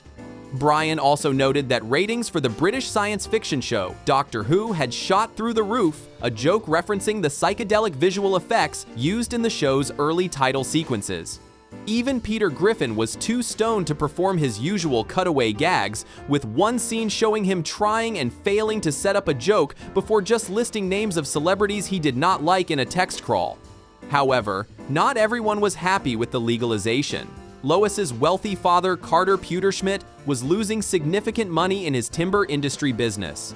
Hemp, which comes from the cannabis plant, was being used to manufacture many products that previously required timber, particularly paper. Carter's profits were plummeting because hemp was a cheaper and more versatile alternative to wood pulp. Carter decided to fight back. He approached Peter with a bribe. Carter offered to help Peter with an anti-marijuana campaign to make cannabis illegal again. Peter agreed and began producing propaganda videos against marijuana use. In one particularly offensive advertisement, Peter created a clip showing Adolf Hitler claiming that the Holocaust was started by smoking cannabis. The ads were intentionally absurd and offensive, showing the lengths to which powerful business interests would go to protect their profits. Meanwhile, Carter also targeted Brian directly. He knew Brian had been working on a novel for years. The book was called Faster Than the Speed of Love, and Brian had mentioned it multiple times throughout the series since season 3. Carter offered to publish Brian's novel, print 2 million copies, commission an oil painting for the author photo, and even put an Oprah Book Club sticker on the cover. Carter even offered Brian a night in bed with Oprah Winfrey, though Brian settled for just the sticker instead. The catch was that Brian had to make an impassioned anti-marijuana speech in public to get his book published. Stewie tried to discourage Brian from selling out. He told Brian that his novel was good enough to be published on its own merits and that he did not need Carter's help. But Carter sweetened the deal, and Brian ultimately could not resist the temptation. He gave in and made a public speech condemning marijuana. He even performed a song called "And That's Why Pot Is Bad" to mirror his earlier pro-legalization musical number. Mayor West heard Brian's speech and declared, "I've heard all I need to make an informed decision. Marijuana is hereby re-illegalized." Just like that, cannabis became illegal in Quahog again. Carter had successfully used his wealth and influence to overturn the will of the people and protect his business interests. But Brian's sellout came with consequences. When his novel was finally published, it became a complete disaster. Critics panned it mercilessly. Tom Tucker reported on the news that Brian's book had set a record as the worst-selling novel of all time, not even one copy sold. To add insult to injury, Stewie built a fort out of the unsold books in the Griffin living room and mockingly referred to it as a house made of mediocrity. Brian had betrayed his principles for nothing. The episode generated significant controversy after it aired. The Parents Television Council, a frequent critic of Family Guy, and creator Seth MacFarlane branded a June 6, 2009, re-airing their worst TV show of the week due to its emphasis on cannabis legalization. The organization objected to the positive portrayal of marijuana use and the argument for legalization. The reaction was even more extreme internationally. The Venezuelan government reacted very negatively to the episode and banned Family Guy from airing on their local networks, which generally syndicated American programming. The local station Venevisión was threatened with financial sanctions for broadcasting the show. They avoided penalties by airing an episode of Baywatch instead and broadcasting public service announcements as an apology. Venezuela's Justice Minister Tarek El Aissami stated that any cable stations refusing to stop airing the series would be fined. He also claimed that the show promoted cannabis use. Critics had mixed reactions to the episode itself. Some praised the musical number and thought it was a return to form after weaker episodes earlier in the season. Others felt the episode was too preachy and one-sided in its message. Several reviewers noted that Brian had become increasingly used as a mouthpiece for the writer's political views, and this episode was particularly blatant about pushing Seth MacFarlane's pro-legalization stance without presenting opposing viewpoints. Interestingly, High Times magazine awarded Brian Griffin the Stoner of the Year award in 2009. This marked the first time the award had been given to either an animated character or to a dog, showing that the cannabis community embraced the episode's message. 420 aired on the 19th of April, 2009. At that time, marijuana was illegal for recreational use in every single state in America. Medical marijuana was legal in some states, but recreational use remained criminalized everywhere. The idea of full legalization seemed radical and unlikely to most Americans. Then came the 6th of November 2012, more than 3 years after the Family Guy episode aired. On that historic date, voters in Colorado and Washington state approved groundbreaking ballot measures that would forever change America's relationship with cannabis. Colorado passed Amendment 64 with 55% of the vote, while Washington approved Initiative 502 with approximately 55% support. These two states became the first in the nation to legalize recreational marijuana for adults aged 21 and older. Colorado's Amendment 64 amended the state constitution to make it legal for anyone over 21 to possess marijuana and for businesses to sell it with proper licensing. The measure also allowed individuals to grow up to 6 marijuana plants at home for personal use. Washington's Initiative 502 took a slightly different approach, legalizing possession and sale but prohibiting home growing for non-medical users. Both states established regulatory frameworks for licensed production, processing, and retail sales of cannabis. Colorado Governor John Hickenlooper acknowledged the voters' will but warned people not to celebrate too quickly. He famously said, "The voters have spoken and we have to respect their will. This will be a complicated process, but we intend to follow through." That said, federal law still says marijuana is an illegal drug, so don't break out the Cheetos or goldfish too quickly. This statement echoed the concerns about federal versus state law that the Family Guy episode had not addressed. Colorado implemented its recreational market first. Legal sales began on the 1st of January 2014, with long lines forming outside dispensaries as customers rushed to make history by purchasing legal recreational cannabis. Washington followed with legal sales beginning in July 2014. The success of these programs was significant. Colorado projected it would collect approximately $134 million in taxes from medical and recreational marijuana sales in fiscal year 2014 to 2015. The legalization in Colorado and Washington created a domino effect across the nation. Oregon legalized recreational marijuana in November 2014, with sales starting in October 2015. Alaska also legalized in 2014, with sales beginning in 2016. Nevada approved recreational use in November 2016, with retail sales starting in July 2017. By 2025, 15 states and the District of Columbia had legalized recreational marijuana, with most either allowing or planning to allow legal sales. Looking back at the 2009 Family Guy episode, the timing was remarkably prescient. The show aired a full-throated argument for marijuana legalization 3.5 years before any state actually legalized it. The episode presented legalization as inevitable and beneficial, showing a town that improved after cannabis became legal. While the episode was fictional and exaggerated for comedy, many of the arguments Brian made in the show would later be used by real legalization advocates. The episode showed marijuana legalization leading to decreased crime and increased productivity, claims that real-world advocates would make during ballot measure campaigns. The episode depicted cannabis as safer than alcohol, an argument that became central to legalization efforts. It showed how hemp could replace timber industry products, highlighting the economic benefits beyond just tax revenue from sales.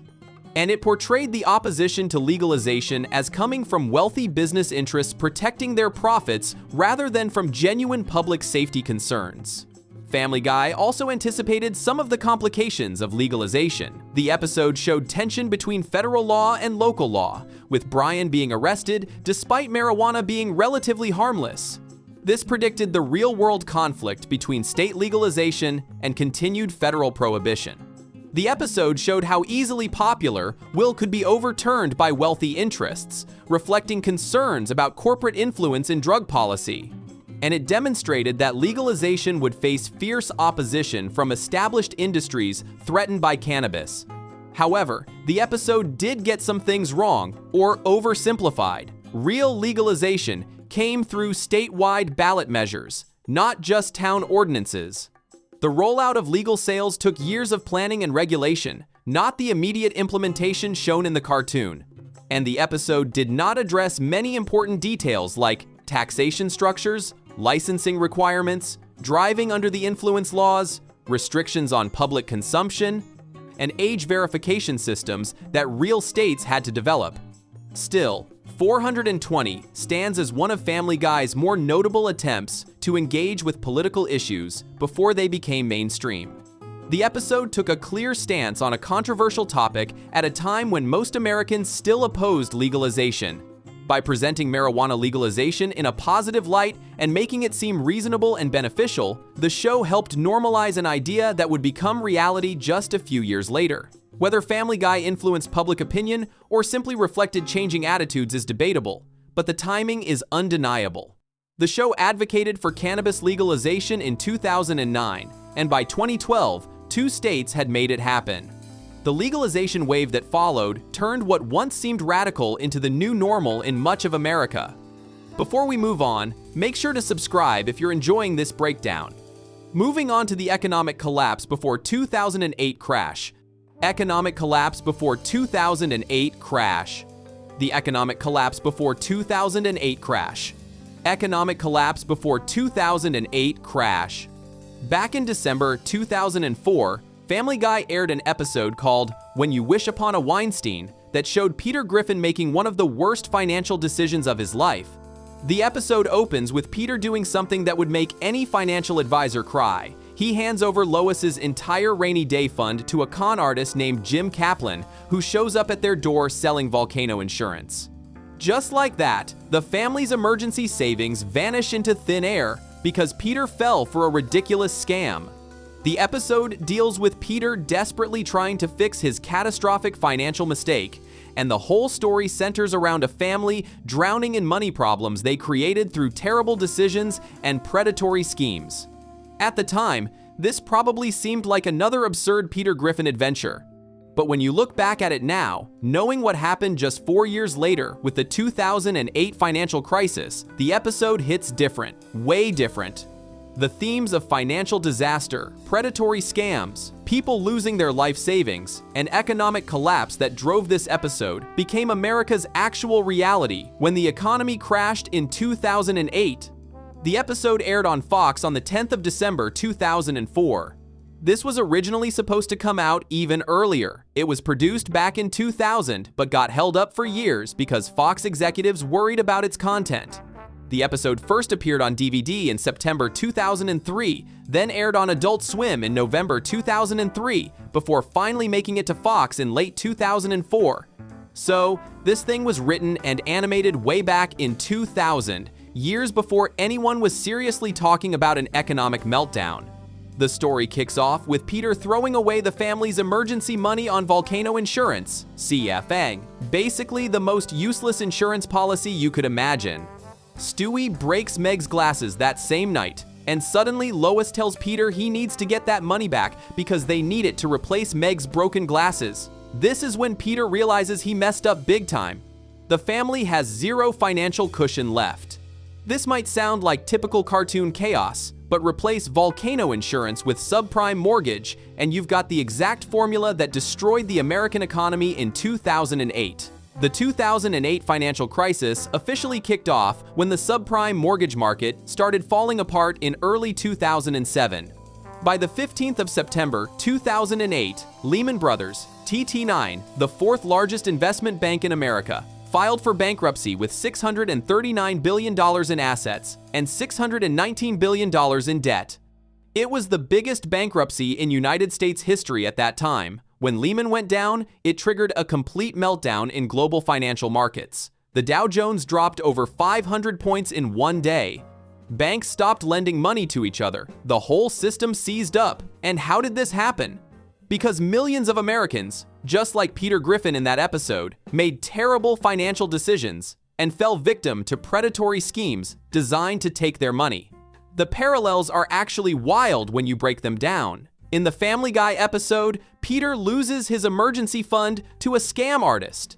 In real life, millions of Americans lost their homes and savings to predatory mortgage lenders between 2004 and 2007. These lenders were offering subprime mortgages to people who couldn't really afford them, loans with low teaser rates at the beginning that would skyrocket later. Between 2004 and 2007, lending standards completely deteriorated.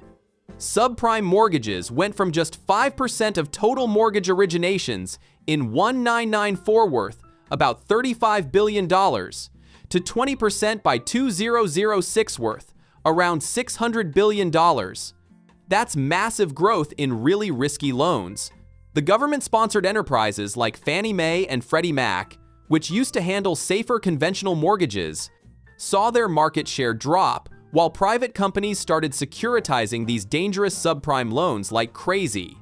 Peter Griffin trusted a random guy who knocked on his door and took his money. That's essentially what happened to homeowners across America.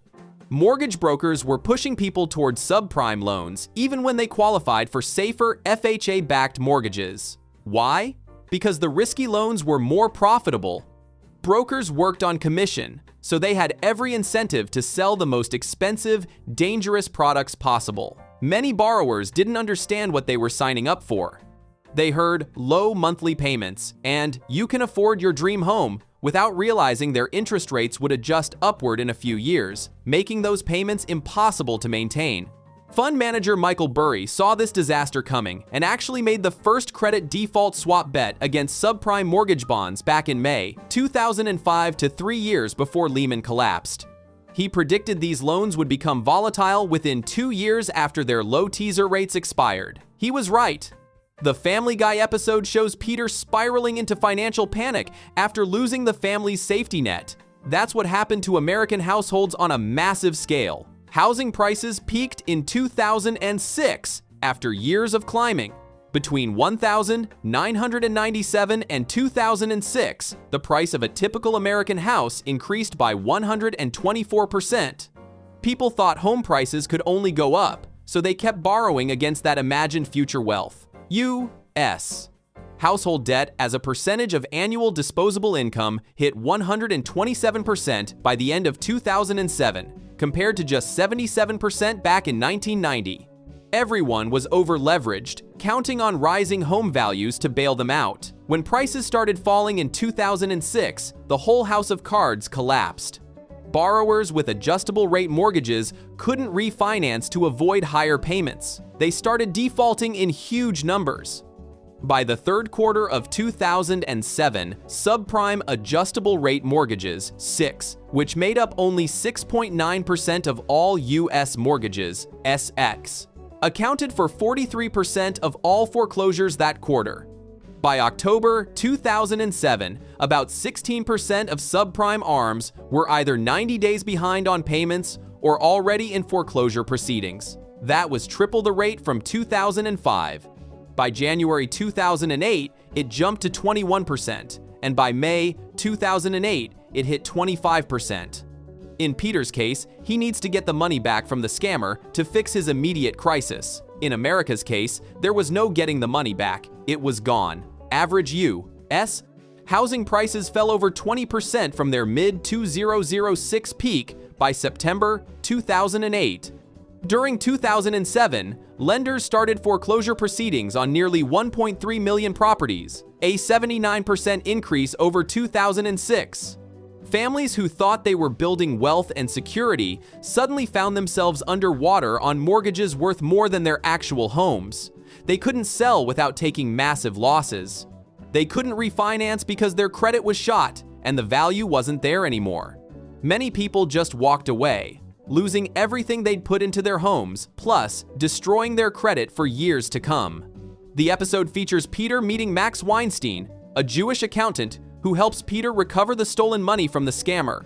Peter becomes convinced that having good financial help is the secret to success. Here's where it gets really dark when you think about 2008. In real life, the people who were supposed to be the financial experts, the ones who should have been protecting everyone's money, were the ones who helped create the disaster. Investment banks like Lehman Brothers weren't innocent victims. They were actively involved in buying subprime mortgage lenders between 2003 and 2004. They were packaging these garbage loans into complicated financial products called mortgage-backed securities and collateralized debt obligations, then selling them to investors around the world as if they were safe investments. Everyone from pension funds to foreign banks bought these toxic assets thinking they were getting good returns on low-risk securities. The credit rating agencies slapped AAA ratings on mortgage-backed securities that were full of subprime garbage. When those mortgages started defaulting, all those safe securities became worthless paper. Lehman Brothers specifically had massive exposure to mortgage-backed securities built on subprime loans. The company made huge bets on real estate right as the market was peaking. When they securitized mortgage packages, they would sell off the best mortgages and keep the worst ones on their own books, a strategy that turned suicidal once defaults started piling up. In the second quarter of 2008, Lehman reported losses of $2.8 billion. They tried to raise $6 billion in new capital by selling shares. It wasn't enough. On the 10th of September 2008, the firm announced it expected $5.6 billion in write-downs on toxic assets and a loss of $3.93 billion for the third quarter. 5 days later, they were bankrupt. When Lehman filed for Chapter 11 on September 15, they had over $600 billion in assets and more than $600 billion in debt, employed about 26,000 people worldwide, and held at least $40 billion in direct client assets. All of that vaporized. The episode shows how one bad decision with money can spiral into a family crisis that requires desperate measures to fix. That's what happened to the entire American economy. The failure of Lehman Brothers triggered a chain reaction. The day Lehman declared bankruptcy, the Dow dropped 504 points, @T1, its worst decline in 7 years. The next day, the 16th of September 2008, the Federal Reserve had to bail out insurance giant AIG with $85 billion because AIG's assets couldn't cover its mounting credit default swap contracts.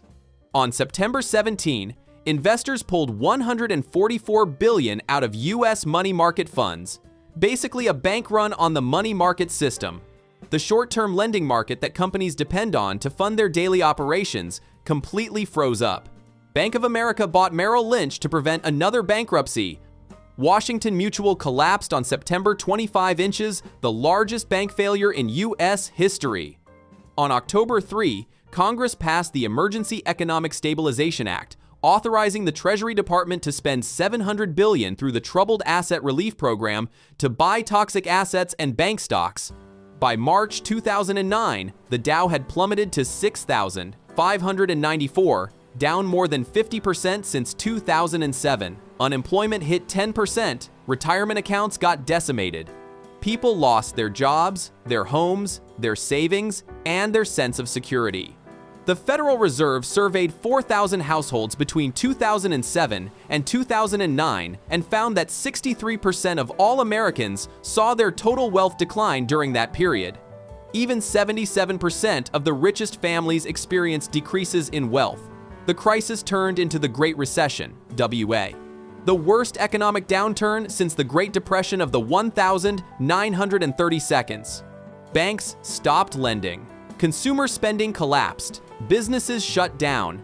The U.S. government had to bail out General Motors and Chrysler to prevent total collapse of the auto industry. Global stock markets lost an estimated $10 trillion in value after Lehman's bankruptcy. The ripple effects hit every corner of the planet. Europe got slammed with debt crises in Ireland, Spain, Greece, Portugal, and Cyprus. Emerging markets saw capital flight. The International Monetary Fund estimated the crisis wiped out over $2 trillion from the global economy. What makes When You Wish Upon a Weinstein feel like unintentional prophecy is how it captures the emotional reality of financial disaster. The episode shows a family that thought they were fine, suddenly realizing they're one crisis away from ruin. Peter made one catastrophically stupid decision with money, and now the whole family is vulnerable. That's what millions of American families learned the hard way between 2007 and 2009. People who thought they were building wealth through homeownership found out they'd been gambling on a bubble. Families who thought they had secure retirement accounts watched them get cut in half. Workers who thought their jobs were safe got pink slips when companies started mass layoffs. The psychological trauma of watching your financial security evaporate is something this episode dramatizes through comedy, but it became real terror for millions of people.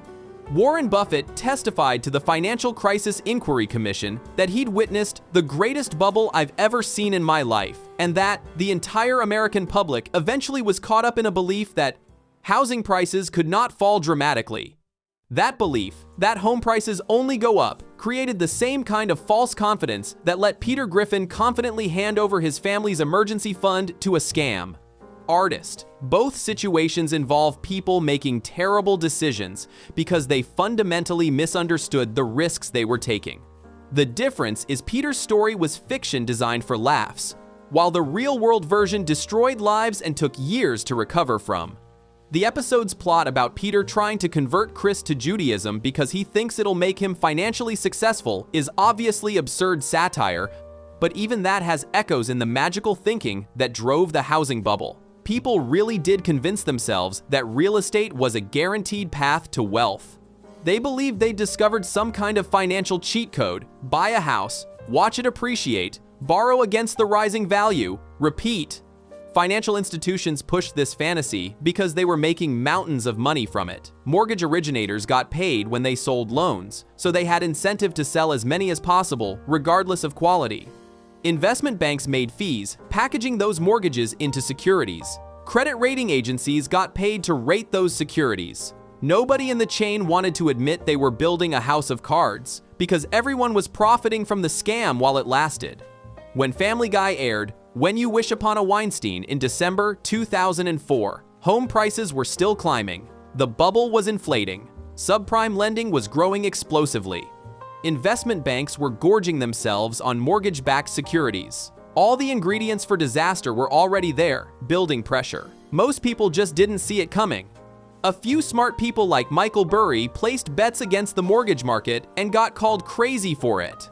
When the bubble finally burst in 2006 and the crisis hit in 2007 to 2008, it took everyone by surprise, even though all the warning signs had been visible for years. The episode's themes of financial ruin, predatory scams, lost savings, and desperate attempts to recover from money disasters feel less like typical cartoon chaos and more like accidental social commentary when you watch it knowing what came next. Peter Griffin losing his family's emergency fund to volcano insurance represents every kind of terrible financial decision that led to 2008, buying things you can't afford, falling for schemes that sound too good to be true, spending money you should be saving, taking on debt you can't repay. The episode treats it as individual stupidity, which is funny in a cartoon. The real 2008 crisis showed it was systemic stupidity encouraged by an entire industry that profited from recklessness. Mortgage brokers pushed subprime loans on people who shouldn't have gotten them. Banks bundled those loans into securities they knew were garbage and sold them anyway. Rating agencies stamped them with AAA ratings they didn't deserve. Regulators looked the other way because they believed markets would self-regulate. Politicians from both parties encouraged homeownership without asking if people could actually afford the homes they were buying. Everyone in the system had incentives to keep the party going, so they ignored the growing risks until it was too late. The collapse of Lehman Brothers on the 15th of September 2008 marked the moment when the financial system that had enabled all this madness finally broke. The bank had been around since 1850 to 158 years of history, gone in one day. Over 25,000 employees lost their jobs. Investors lost billions. The bankruptcy court had to sort through over $600 billion in assets spread across more than 200 registered subsidiaries in 21 countries. It took years to untangle. The insolvency laws of over 80 different jurisdictions got involved. Lehman had a derivatives portfolio with a notional value of $35 trillion, about 5% of the entire global derivatives market. Just unwinding those positions took weeks of intensive work by clearinghouses and remaining financial institutions. Even after all that, creditors didn't get fully paid back until the 28th of September 2022, 14 years after the bankruptcy filing. The economic damage spread far beyond Wall Street. In 2009, General Motors and Chrysler declared bankruptcy. Both needed government bailouts to survive. Manufacturing collapsed. Service sector jobs disappeared. Construction stopped dead as nobody could get financing for new projects. Retail stores shut down as consumers stopped spending. The unemployment rate climbed to 10% and stayed elevated for years. Young people graduating during the recession faced brutal job markets that affected their career trajectories and lifetime earnings. Older workers close to retirement saw their nest eggs destroyed and had to delay retiring or return to work. Middle-class families that had been comfortable found themselves struggling to pay bills and keep their homes.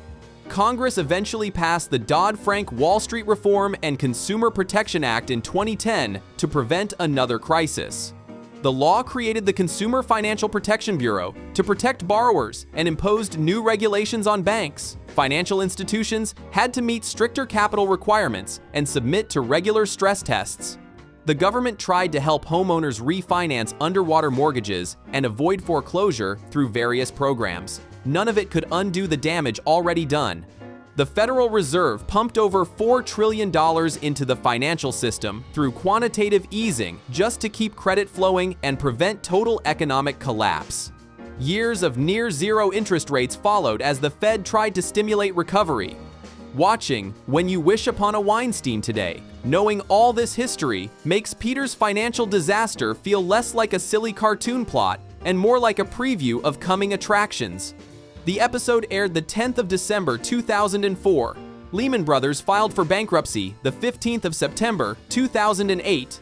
That's just 3 years and 9 months between a cartoon about losing your emergency fund to a con artist and the real-world version where millions of Americans lost everything to a financial system that had turned predatory. The episode's portrayal of economic desperation, the need for financial rescue, and the consequences of terrible money decisions stopped being just comedy material when all of it actually happened to real people in the real economy. That's the implication that makes you look at the episode differently now. Family Guy accidentally captured something true about American financial vulnerability right before that vulnerability got exposed on a massive, devastating scale. Before we move on, make sure to subscribe if you're enjoying this breakdown. Moving on, we have airline automation issues via Quagmire's pilot episodes. Airline automation issues via Quagmire's pilot episodes. Back on the 4th of March 2007, Family Guy aired an episode called Airport 07 that featured Quagmire as an airline pilot dealing with cockpit automation and airline procedures. The episode showed Peter sabotaging Quagmire's plane by stealing its fuel, causing the plane to crash. Quagmire loses his job and has to move in with the Griffins until Peter helps him get his position back. The show jokes about Quagmire's piloting abilities and plays with the idea of pilots needing to prove they can actually fly manually when things go wrong. At the time, this was standard Family Guy chaos, taking a real profession and turning it into comedy chaos. Nobody watching in 2007 would have thought this silly cartoon episode was touching on something that would become a major aviation safety concern just 2 years later. Fast forward to the 1st of June 2009. Air France Flight 447, an Airbus, a 330, was flying from Rio de Janeiro to Paris with 228 people on board when it encountered trouble over the Atlantic Ocean. The aircraft's pitot tubes, sensors that measure airspeed, got blocked by ice crystals while flying through a storm. When these sensors failed, the autopilot immediately disconnected at around 2:10 UTC. Suddenly, the pilots had to manually fly the plane through turbulence at 35,000 feet. The less experienced co-pilot, Pierre-Cédric Bonin, took the controls but reacted completely wrong. Instead of keeping the plane level, he pulled back on the control stick, raising the nose. This caused the aircraft to enter an aerodynamic stall. The wings lost lift, and the plane started falling from the sky at over 10,000 feet per minute. Here's the scary part. The stall warning sounded continuously for 54 seconds. The aircraft was shaking violently from buffeting. Multiple alarms were going off in the cockpit. But the 3 pilots flying that plane never understood they were in a stall. They never performed the correct recovery procedure, which would have been simple: push the nose down, regain airspeed, pull out of the dive. For 4 minutes and 20 seconds, Flight 447 plummeted toward the Atlantic Ocean while the crew struggled to figure out what was happening. At 2:14 UTC, the plane crashed into the ocean. All 228 passengers and crew were killed instantly.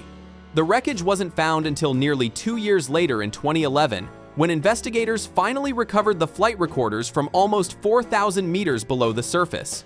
The investigation revealed something disturbing. These were experienced pilots. The captain had over 10,000 flight hours. But when the French Bureau of Investigation and Analysis released their final report in July 2012, they found that the pilots simply lacked manual flying skills. They had been trained to rely so heavily on automation that when the autopilot disconnected unexpectedly, they couldn't handle flying the plane manually at high altitude. The report stated that the pilots sometimes rely too much on automated systems, and that some pilots lack sufficient or in-depth knowledge and skills to properly control their plane's trajectory. The captain of that flight had logged 3, 4, 6 hours of flying in the 6 months before the crash. But out of those 346 hours, he was only actually in manual control of the airplane for about 4 hours, just during takeoffs and landings. The autopilot flew everything else.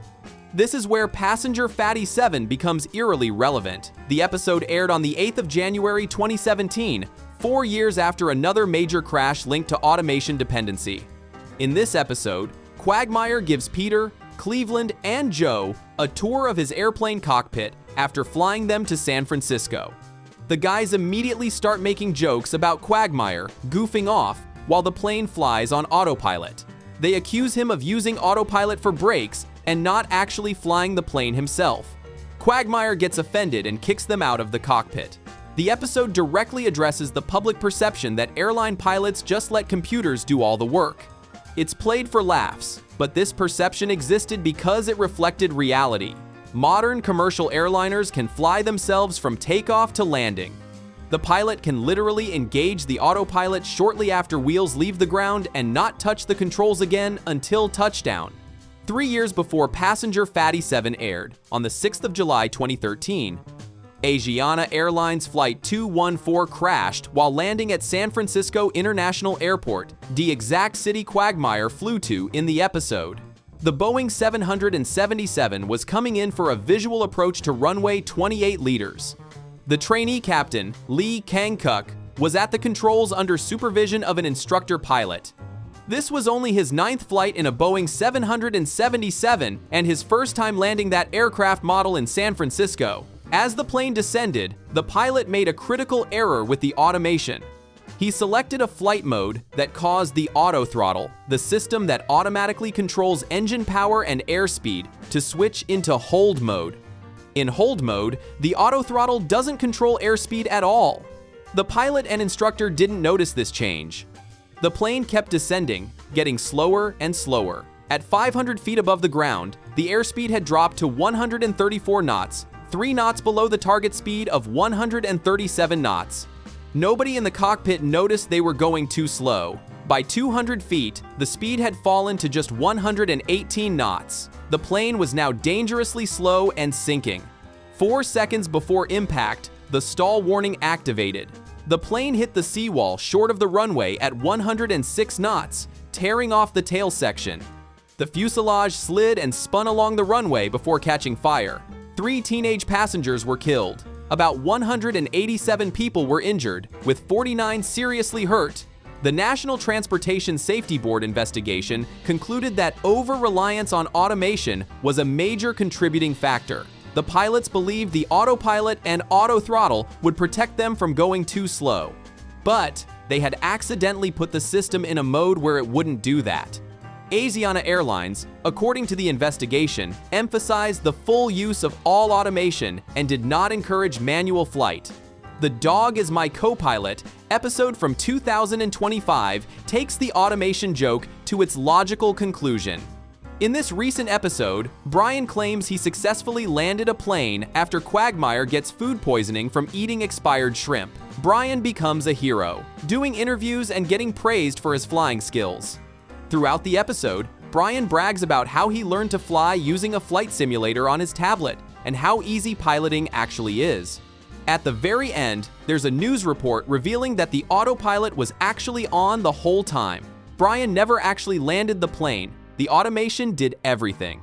His hero status was based on a complete lie. This twist ending isn't just a joke about Brian being exposed as a fraud. It's commentary on how much modern aircraft can do without any pilot input at all. This became a real concern for aviation regulators. In November 2013, the Federal Aviation Administration released a major report commissioned by an outside panel of experts. The report warned that commercial airline pilots were relying too much on automation and losing basic flying skills. The 200-page document stated that the results of automation dependency can range from degraded manual flying skills to poor decision-making to possible erosion of confidence among some aviators when automation abruptly malfunctions or disconnects during an emergency. Captain Karen Khan, who had been flying for a major U.S. airline for 36 years, told NBC News that she worried younger pilots were relying too heavily on autopilot systems. A retired pilot named Tom Casey kept track during a flight from New York to London. From takeoff to landing, he only had to touch the controls 7 times on autopilot. The FAA and industry groups recognized this was becoming dangerous. In 2013, the FAA issued guidance telling airlines to encourage pilots to fly manually more often to keep their skills sharp. But a 2016 report from the Department of Transportation's Inspector General found that the FAA hadn't followed up to ensure airlines actually implemented this guidance. The report stated that FAA has not determined whether air carriers have increased manual flying opportunities, and that FAA has not ensured that air carrier training programs adequately focus on manual flying. Skills. By 2016, multiple accidents and near misses had been linked to automation-induced errors. Colgan Air Flight 3407 crashed near Buffalo in February 2009, killing 50 people when pilots responded incorrectly to a stall warning. UPS Flight 1354 crashed in 2013. All these incidents shared a common thread. Pilots who spent most of their time supervising automation struggled when forced to fly manually during emergencies. Studies back this up with hard data. Research by Matthew Ebbetson found a direct correlation between a pilot's manual flying skills and how much time they spent actually hand-flying the aircraft. He measured pilots' performance in simulators, the pressure they put on controls, how stable their airspeed was, how much their course varied. Pilots who had done more manual flying in the preceding 2 months performed significantly better. The study concluded that manual flying skills decay quite rapidly towards the fringes of tolerable performance without relatively frequent practice. The skill most vulnerable to decay was airspeed control. Exactly. The ability needed to recognize and recover from stalls, the situation that killed everyone on Air France 447. Airport 07 came out in March 2007. Air France 447 crashed in June 2009. The FAA report on automation dependency came out in November 2013. Asiana 214 crashed in July 2013. Passenger Fatty 7 aired in January 2017, specifically featuring pilots being accused of relying on autopilot while the plane goes to San Francisco, Act T, where Asiana had crashed 4 years earlier due to autopilot confusion. Dog is My Co-Pilot aired in 2025, revealing the autopilot secretly did all the work. Family Guy wasn't predicting the future like some kind of aviation safety oracle. The show was just making jokes about a profession everyone knows involves a lot of automation. But those jokes landed differently once real planes started falling out of the sky because pilots couldn't manually fly when computers failed. The implication is uncomfortable. When Airport 07 showed Quagmire needing to prove he could actually fly a plane manually, it was funny because everyone assumed real pilots obviously knew how to fly.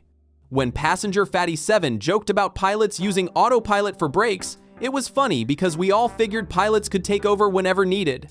When Dog is My Co-Pilot revealed the autopilot did all the work without anyone noticing, it was funny as a twist ending. But layered underneath all these jokes is a real issue that killed hundreds of people. Modern aircraft automation has made flying safer overall. Accident rates dropped dramatically over the past 30 years, thanks to computerized systems. But that same technology created a new kind of vulnerability. Pilots got so good at managing computers that many lost the ability to manage airplanes. In 2019, following multiple automation-related incidents, all airline pilots were required to undergo additional upset prevention and recovery training. This meant practicing unusual attitudes, stalls, and other emergencies in simulators. Regulators mandated more manual flying practice. Airlines started restricting how soon after takeoff pilots could engage autopilot. The European Aviation Safety Agency and the International Civil Aviation Organization updated training requirements to emphasize manual flying skills and handling automation failures. These changes came too late for the 228 people on Air France 447 or the 3 passengers killed on Asiana 214, but they came directly from lessons learned in those tragedies. Aviation experts coined the term automation addiction to describe the phenomenon. Another term was children of the magenta line, referring to pilots who became so dependent on following the GPS course line on their displays that they forgot how to fly without it. An American Airlines training presentation from 1997 warned that pilots relied on automation entirely too much and weren't using it appropriately. That was over 25 years ago, and the problem only got worse as aircraft became more sophisticated. Modern Airbus and Boeing aircraft can perform auto-land procedures in zero visibility. They can fly entire routes following pre-programmed waypoints. The flight management system can calculate the most fuel-efficient speed and altitude. The autothrottle maintains airspeed automatically. Terrain warning systems alert pilots to obstacles. Traffic collision avoidance systems prevent mid-air crashes. These systems work beautifully until they don't. When sensors fail, or when pilots accidentally put automation into unexpected modes, or when computers disconnect during storms, someone still needs to know how to fly the plane manually. That someone is supposed to be the pilot. But if that pilot has spent 99% of their flying time supervising computers, they might not have the muscle memory, the instinctive reactions, or the confidence to take over during a crisis. It takes 3 to 4 minutes to fall 35,000 feet. Air France 447's pilots had that much time to figure out they were in a stall and push the nose down. They never did. Asiana 214's pilots had mere seconds to realize their speed was dropping dangerously low. They noticed too late. Family Guy's Quagmire episodes didn't cause any of this. The show didn't warn anyone about automation dependency. Seth MacFarlane isn't an aviation safety expert. But the episodes do reflect how society views airline pilots and automation. When Airport 07 aired in 2007, automation was already deeply embedded in aviation. The jokes about Quagmire needing to prove his flying skills resonated because people had heard pilots use autopilot. When Passenger Fatty 7 aired in 2017, multiple crashes had already been blamed on automation dependency. The jokes about autopilot and pilot skills hit different because they touched on real controversies. When Dog Is My Co-Pilot revealed in 2025 that autopilot did all the work, that joke worked because everyone knows modern planes can practically fly themselves.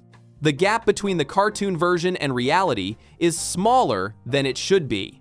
Quagmire in Family Guy uses autopilot constantly to the point where his friends mock him for not really flying. Real pilots in 2009 were using autopilot so much they only manually controlled aircraft for about 4 hours every 6 months. Brian in Family Guy thinks he landed a plane, but the autopilot did it without him knowing. Real pilots in 2013 thought their autothrottle was protecting their airspeed, but they'd accidentally disabled that function without realizing it. The cartoon exaggerated reality for comedy, but reality was already pretty close to the exaggeration. This is the implication that makes these episodes feel weird to watch knowing what happened. Comedy works by taking real things and pushing them slightly past normal. Family Guy took airline automation, a real thing pilots use constantly, and joked about pilots being lazy or not really flying or automation doing everything. Those jokes only work because the audience recognizes the grain of truth.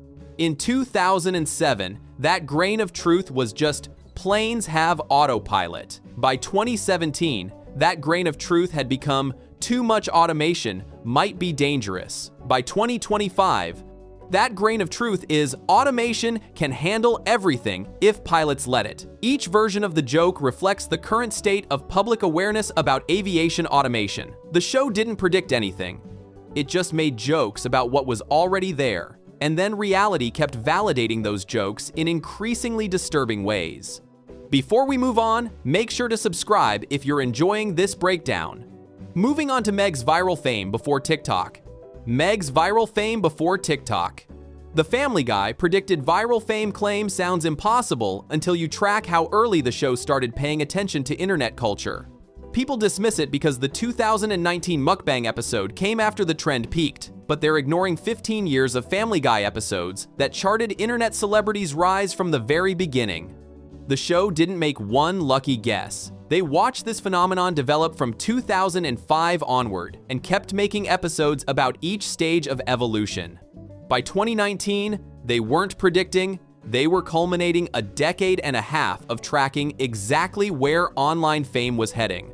Don't Make Me Over aired on the 5th of June 2005, and everyone focuses on how Meg became famous through traditional means: makeover, record label, Saturday Night Live. That's missing the point. The episode aired 3 months after YouTube launched, and 2 months after the first YouTube video went live. The internet celebrity infrastructure didn't exist yet, so obviously the show couldn't depict something that hadn't been invented. But the episode's treatment of fame itself revealed something crucial about where celebrity culture was heading. The episode showed Meg's transformation happening instantly and arbitrarily. One makeover at the mall and suddenly she's a star. No years of training, no grinding through small venues, no building genuine talent, just a surface change and immediate fame. That's not how traditional celebrity actually worked in 2005. Real musicians spent years developing before getting discovered. But it's exactly how internet fame would work. The episode captured the fundamental shift coming in celebrity culture. Fame was about to become instant, accessible, and divorced from traditional merit-based systems. Family Guy depicted a world where anyone could become famous overnight for superficial reasons. They were describing YouTube before YouTube proved them right. The timing matters enormously. YouTube launched in February 2005 when this episode was being written and produced.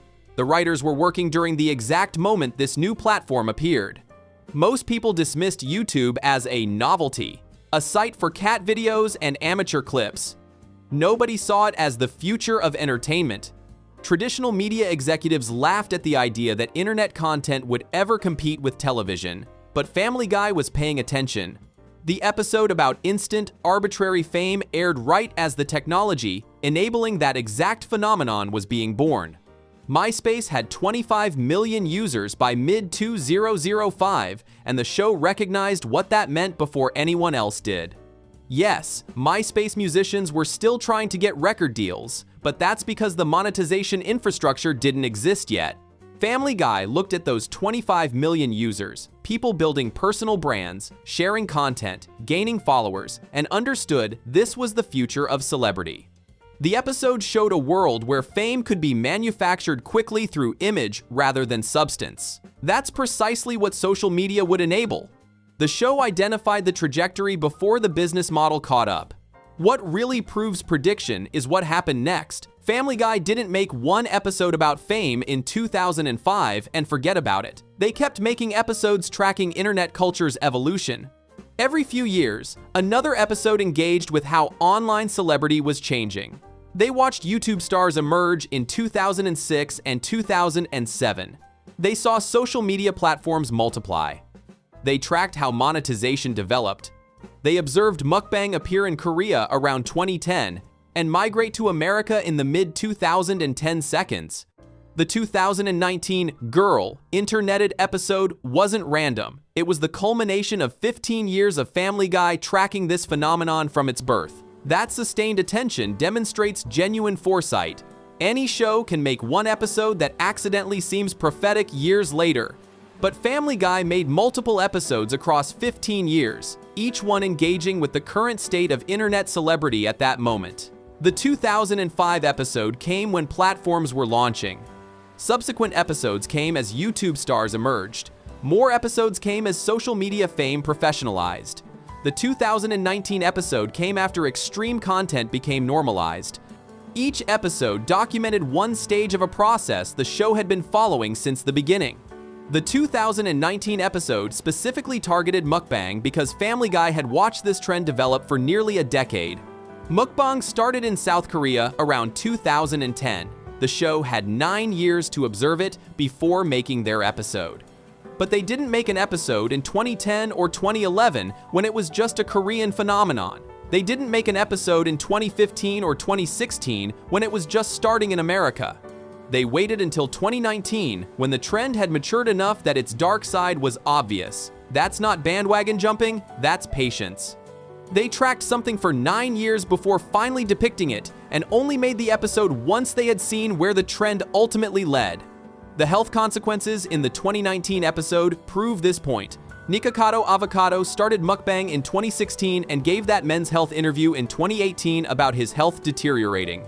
South Korean mukbangers were getting hospitalized throughout 2015 to 2018. The Korean government introduced regulations in 2018. Family Guy watched all of this happen and understood what it meant. The episode showed Meg collapsing from eating too much because the show had observed this wasn't satire, it was documentary. Real people were destroying their health for views. Family Guy recognized the pattern and made an episode showing the inevitable endpoint of the trend.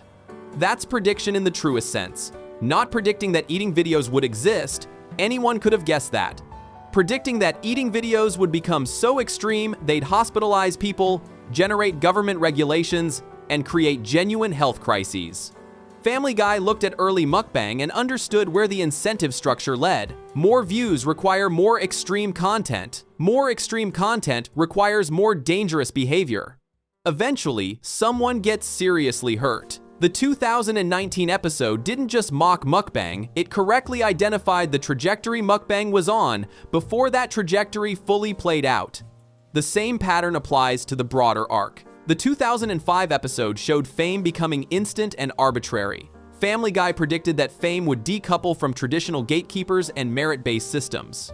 YouTube didn't just enable this, it proved the prediction correct. By 2010, people were becoming famous by filming themselves in bedrooms.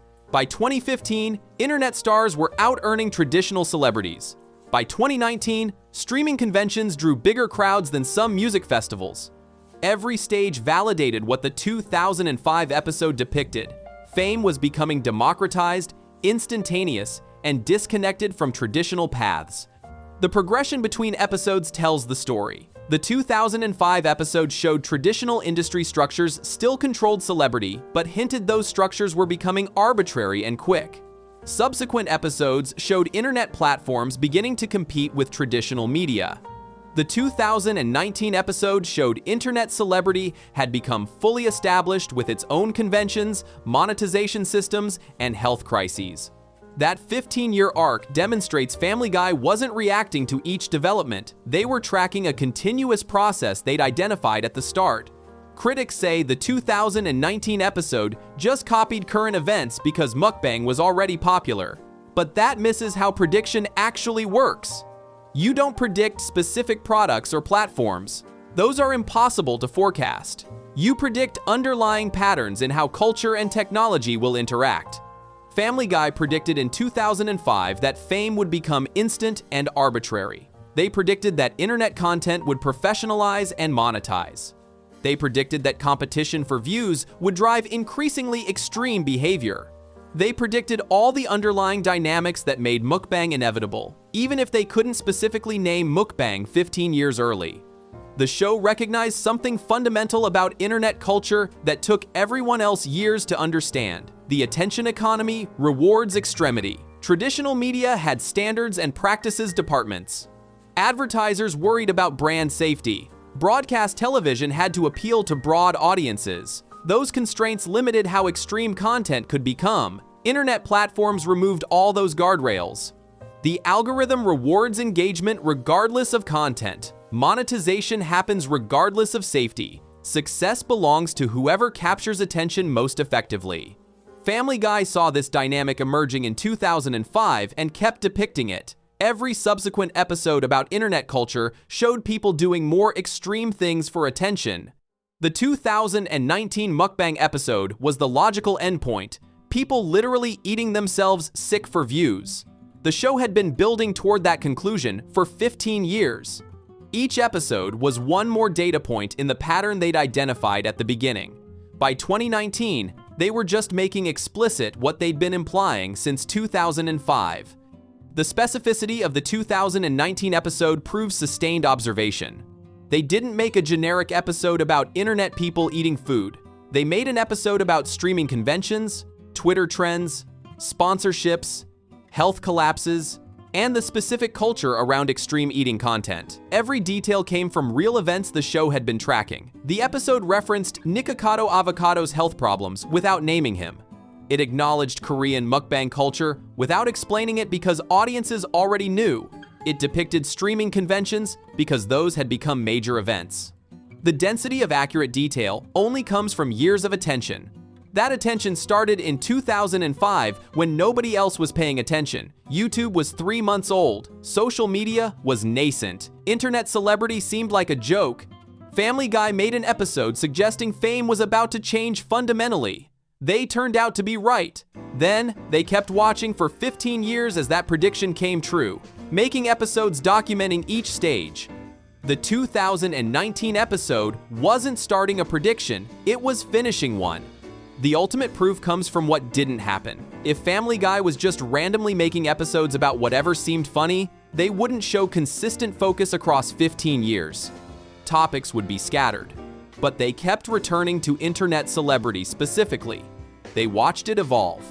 They depicted each stage. They anticipated where it was heading. That sustained focus only makes sense if the writers recognized this was culturally significant from the beginning. The show saw the future of fame in 2005, when YouTube had barely launched. They predicted celebrity would become instant, arbitrary, and accessible to anyone. They predicted traditional gatekeepers would lose control. They predicted competition for attention would drive behavior to extremes. 15 years later, every single prediction had come true. The 2019 mukbang episode just showed the world Family Guy had been describing since 2005. That's not copying current events. That's watching your predictions come true and making one final episode to say, "We told you this would happen." Before we move on, make sure to subscribe if you're enjoying this breakdown. Moving on to the gun control debate episodes that seem to anticipate real policy discussions. Gun control debates predicting real policy. The whole gun control prediction story gets dismissed too fast when you actually check the timeline. People think Family Guy just copied current events, but the show kept making episodes about guns and gun culture during years when nobody in Washington cared about the issue anymore. Then, 17 years later, every single thing the show satirized became the center of the biggest gun policy fight in American history. That's not copying homework. That's seeing where culture was heading before politicians figured it out. And the winner is, aired on the 8th of August, 2001. Peter joins the National Gun Association after feeling insecure. The episode shows him joining a gun club, watching propaganda films, teaching kids that guns make bad people go away, and going on hunting trips where firearms solve masculine anxiety. The NRA film in the episode features a puppet called Petey the Pistol, who tells children that squeezing him tight makes bad people disappear. The episode ends with a joke about the NRA's famous slogan. The film says, "Guns don't kill people. Dangerous minorities do," mocking how gun rights advocates deflect from the weapons themselves to everything else. Every element satirized gun culture's psychological appeal and the rhetoric used to defend unlimited access. That episode aired at the absolute worst time for gun control advocacy. The Columbine shooting happened in April 1999, triggering immediate congressional debates. Vice President Al Gore cast a tie-breaking Senate vote in May 1999 to require background checks at gun shows and mandate trigger locks. Everyone assumed major gun legislation would pass. Then, it all collapsed. The House gutted the Senate bill through compromises that satisfied nobody. By 2001, when Family Guy's episode aired, gun control was politically dead. The issue had disappeared from congressional agendas. National attention moved to other topics. Gun reform advocates were in full retreat. What happened over the next decade proved how thoroughly gun control had lost. The federal assault weapons ban expired in September 2004, and Congress refused to renew it. The Protection of Lawful Commerce in Arms Act passed in 2005, shielding gun manufacturers from liability lawsuits, SPS, protections no other American industry enjoys. The 2008 Heller Supreme Court decision established an individual right to gun ownership that hadn't existed in previous interpretations of the Second Amendment. Federal law required the FBI to destroy approved gun buyer records within 24 hours. Every single federal change from 2001 to 2008 made gun laws weaker, not stronger. Gun rights advocates were winning everything. State laws followed the same pattern. multiple states passed concealed carry laws, making it easier to carry hidden firearms in public. Stand your ground laws spread across the country. School safety measures focused on armed guards and metal detectors rather than restricting access to weapons. The post-Columbine reform moment had completely died. Public opinion polls showed support for gun control at decade lows. The issue wasn't generating political energy. Candidates stopped campaigning on it. Gun reform had become associated with political failure.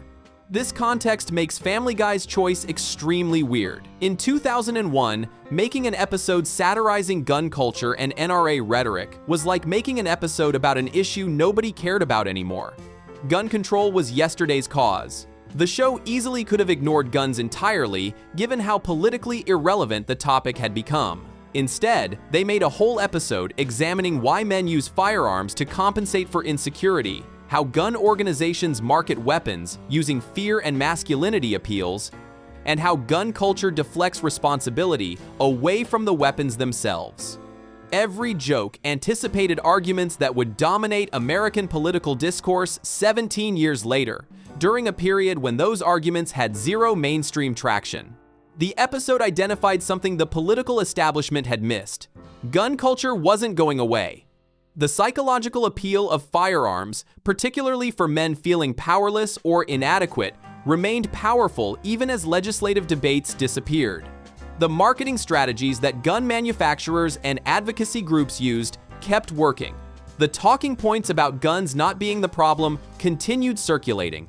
Family Guy looked at this dormant cultural phenomenon and recognized it would eventually re-emerge as a massive political force. They were tracking an undercurrent that wouldn't break surface for another decade and a half. The Virginia Tech shooting in April 2007 briefly reignited gun debates, but momentum faded again within months. The 2012 Sandy Hook massacre of 20 elementary school children seemed like it might change everything. President Obama pushed hard for reform, emotional testimonies dominated media coverage, and polls showed strong public support for new restrictions. Yet again, nothing passed. Senator Joe Manchin's compromise background check bill failed in April 2013. Gun control remained politically toxic at the federal level. The pattern kept repeating: tragedy strikes, brief debate, legislative failure, return to silence. Then Parkland happened. In February 2018, 17 dead at Marjory Stoneman Douglas High School. This time felt different immediately. Student survivors refused to let the conversation die. Emma Gonzalez and David Hogg became national figures. The March for Our Lives movement brought 2 million people into streets worldwide. The activism sustained itself for months instead of weeks. Politicians faced unprecedented pressure. Companies dropped NRA partnerships. Retailers changed gun sale policies. The conversation dominated headlines throughout 2018. More importantly, legislation actually passed. 50 new state gun control laws in 2018 alone, in excess, the most in years. 14 Republican governors signed restrictions. Florida raised the minimum purchase age from 18 to 21 and created red flag laws. Vermont went from having some of America's loosest gun laws to passing background check expansions and magazine capacity limits. 8 states, plus DC, implemented extreme risk protection orders, allowing temporary gun removal from dangerous individuals. The policy dam had finally broken 17 years after Columbine. Every single aspect of the 2018 debate echoed themes from Family Guy's 2001 episode. Reformers attacked gun culture's masculine insecurity appeals, the exact psychology Peter displayed when compensating for inadequacy by joining the NRA.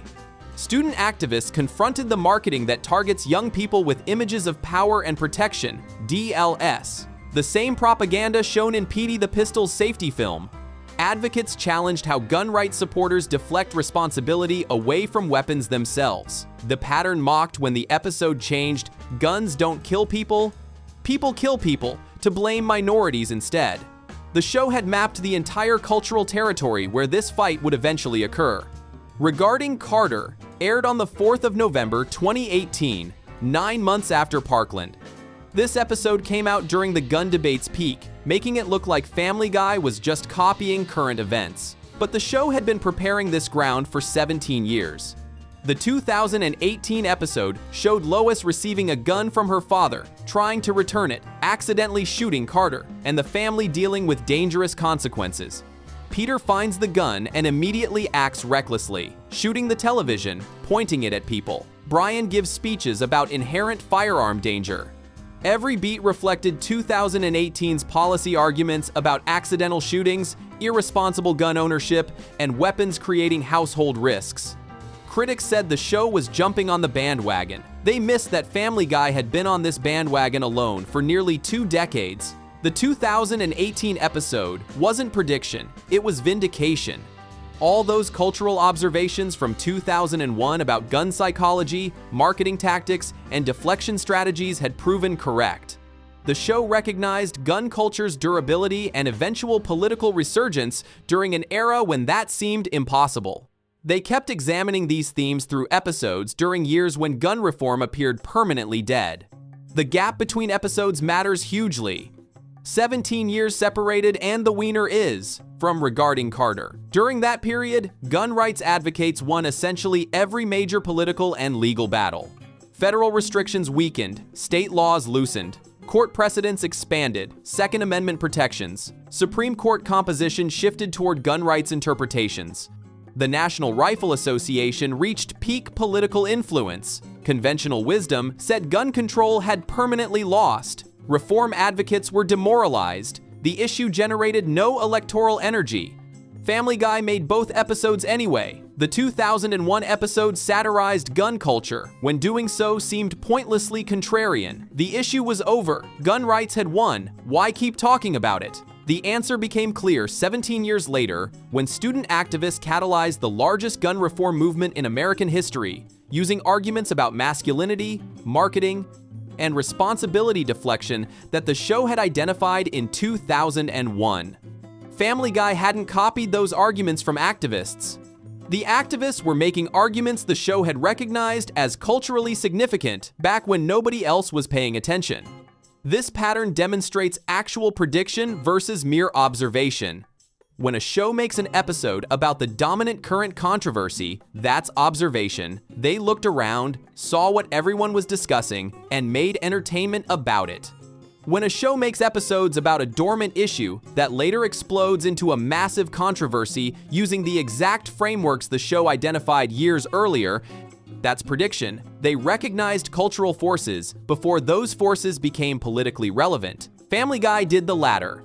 The specificity matters too. The 2001 episode didn't make vague gestures at gun issues generally.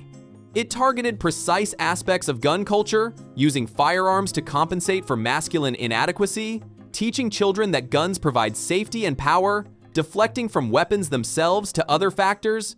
Those specific targets became the exact battlegrounds of post-Parkland debates. Student activists explicitly attacked how gun culture exploits masculine insecurity. They confronted marketing aimed at young people. They insisted on focusing on weapons rather than accepting deflection to mental health or violent media. Every major argument thread existed in embryonic form in Family Guy's 2001 episode. The show identified what would matter before it mattered. During 2001 through 2017, gun culture kept functioning exactly as that episode depicted. Men bought firearms to feel powerful, organizations marketed weapons using fear and protection appeals, advocates deflected responsibility away from guns themselves. Those patterns remained consistent even as legislative debates disappeared. Family Guy recognized the cultural substrate that would eventually generate renewed political conflict. They saw the dormant volcano before it erupted. The 2018 episode then demonstrated the show had tracked this issue continuously. They didn't make one gun episode in 2001 and forget about it. They kept watching gun culture evolve through a period when politically, the issue seemed settled. When Parkland finally cracked open the policy window, Family Guy had 17 years of cultural observation ready to deploy. The 2018 episode wasn't starting fresh. It was continuing analysis. The show began when gun control was political poison. This validates the prediction claim because it shows sustained attention during dormancy. Anyone can make an episode about an active controversy. Making episodes about an inactive controversy that you correctly anticipate will reactivate requires genuine foresight.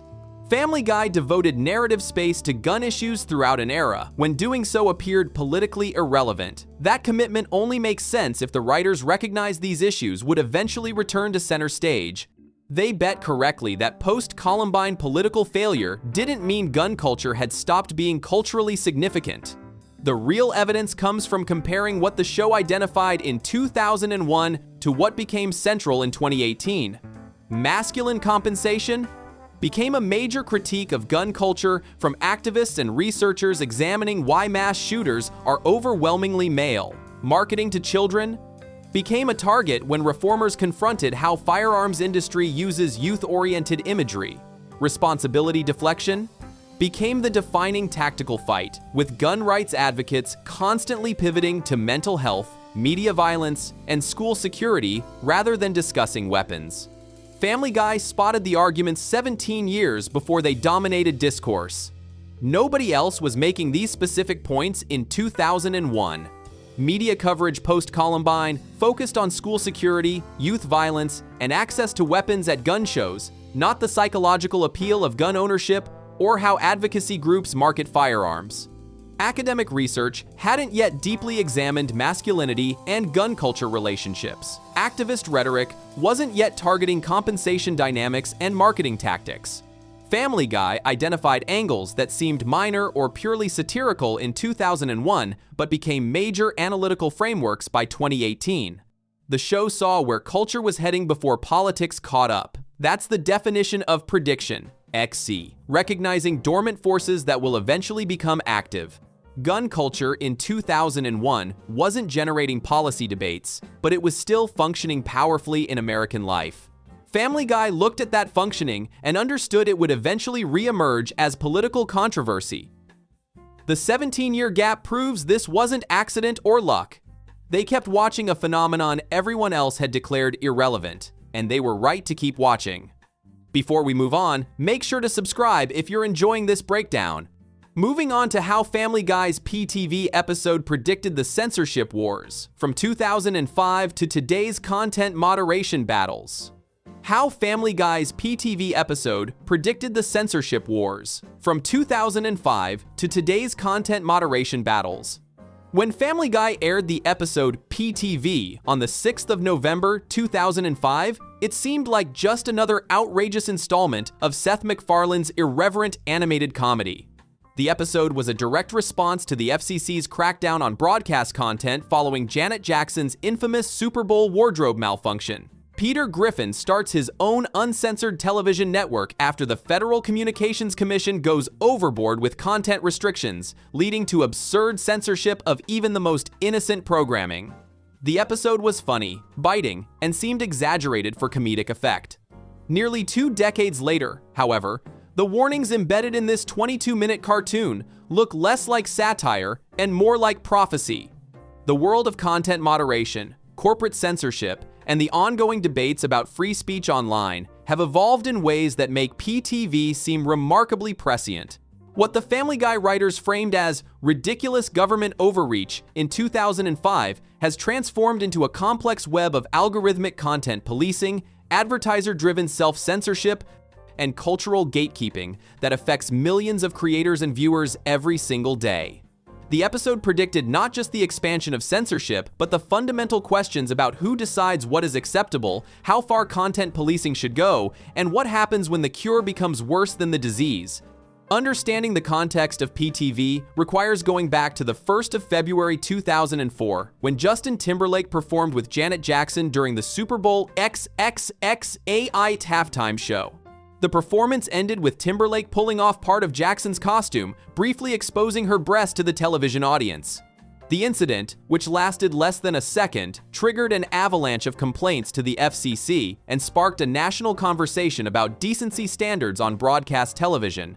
The Federal Communications Commission responded with unprecedented vigor, levying fines and creating an atmosphere of extreme caution among broadcasters. Networks began implementing strict content policies, censoring everything from mild profanity to innocuous double entendres. The cultural climate became intensely focused on protecting viewers from potentially offensive content, even when that content was relatively harmless. Seth MacFarlane and the Family Guy writing team were outraged by what they saw as governmental overreach, stifling creative expression. The show itself had already faced numerous battles with Fox's Standards and Practices Department, with many jokes and scenes cut from episodes before they could air. The Super Bowl incident and the subsequent FCC crackdown gave them the perfect opportunity to fight back through satire.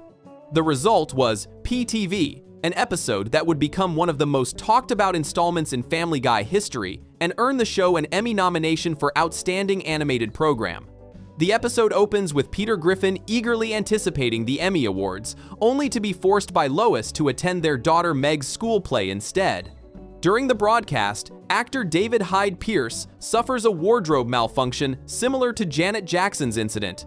The FCC, led by the cartoon villain Cobra Commander, in a brilliant piece of satirical casting, receives minimal complaints, but decides to implement sweeping censorship measures across all television programming. The censorship quickly spirals out of control, affecting classic shows in absurd ways. Chrissy Snow's cleavage gets blurred on Three's Company, Ralph Cramden's threats of domestic violence on The Honeymooners are silenced, and even Dick Van Dyke's name gets censored because it contains the word that sounds like a profanity.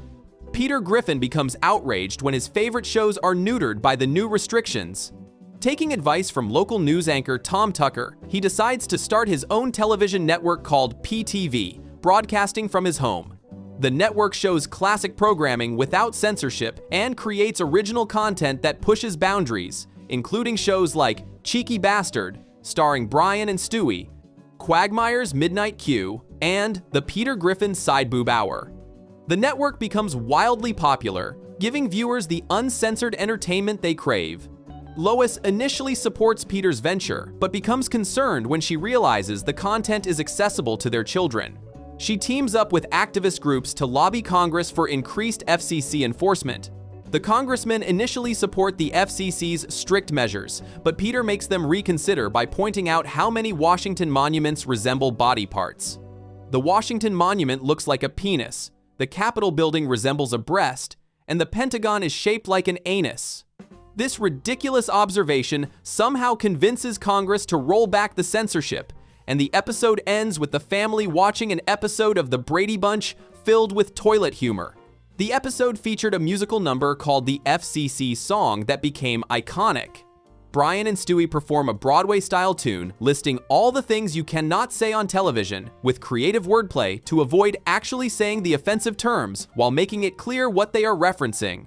The song brilliantly captured the absurdity of censorship rules that everyone understands but cannot explicitly state. Years later, the song would be parodied at the Emmy Awards opening ceremony, with Brian and Stewie performing an altered version referencing current television shows. The fact that the Emmys themselves embraced the anti-censorship message showed how influential the episode had become. What made PTV particularly effective was its willingness to show previously censored Family Guy content.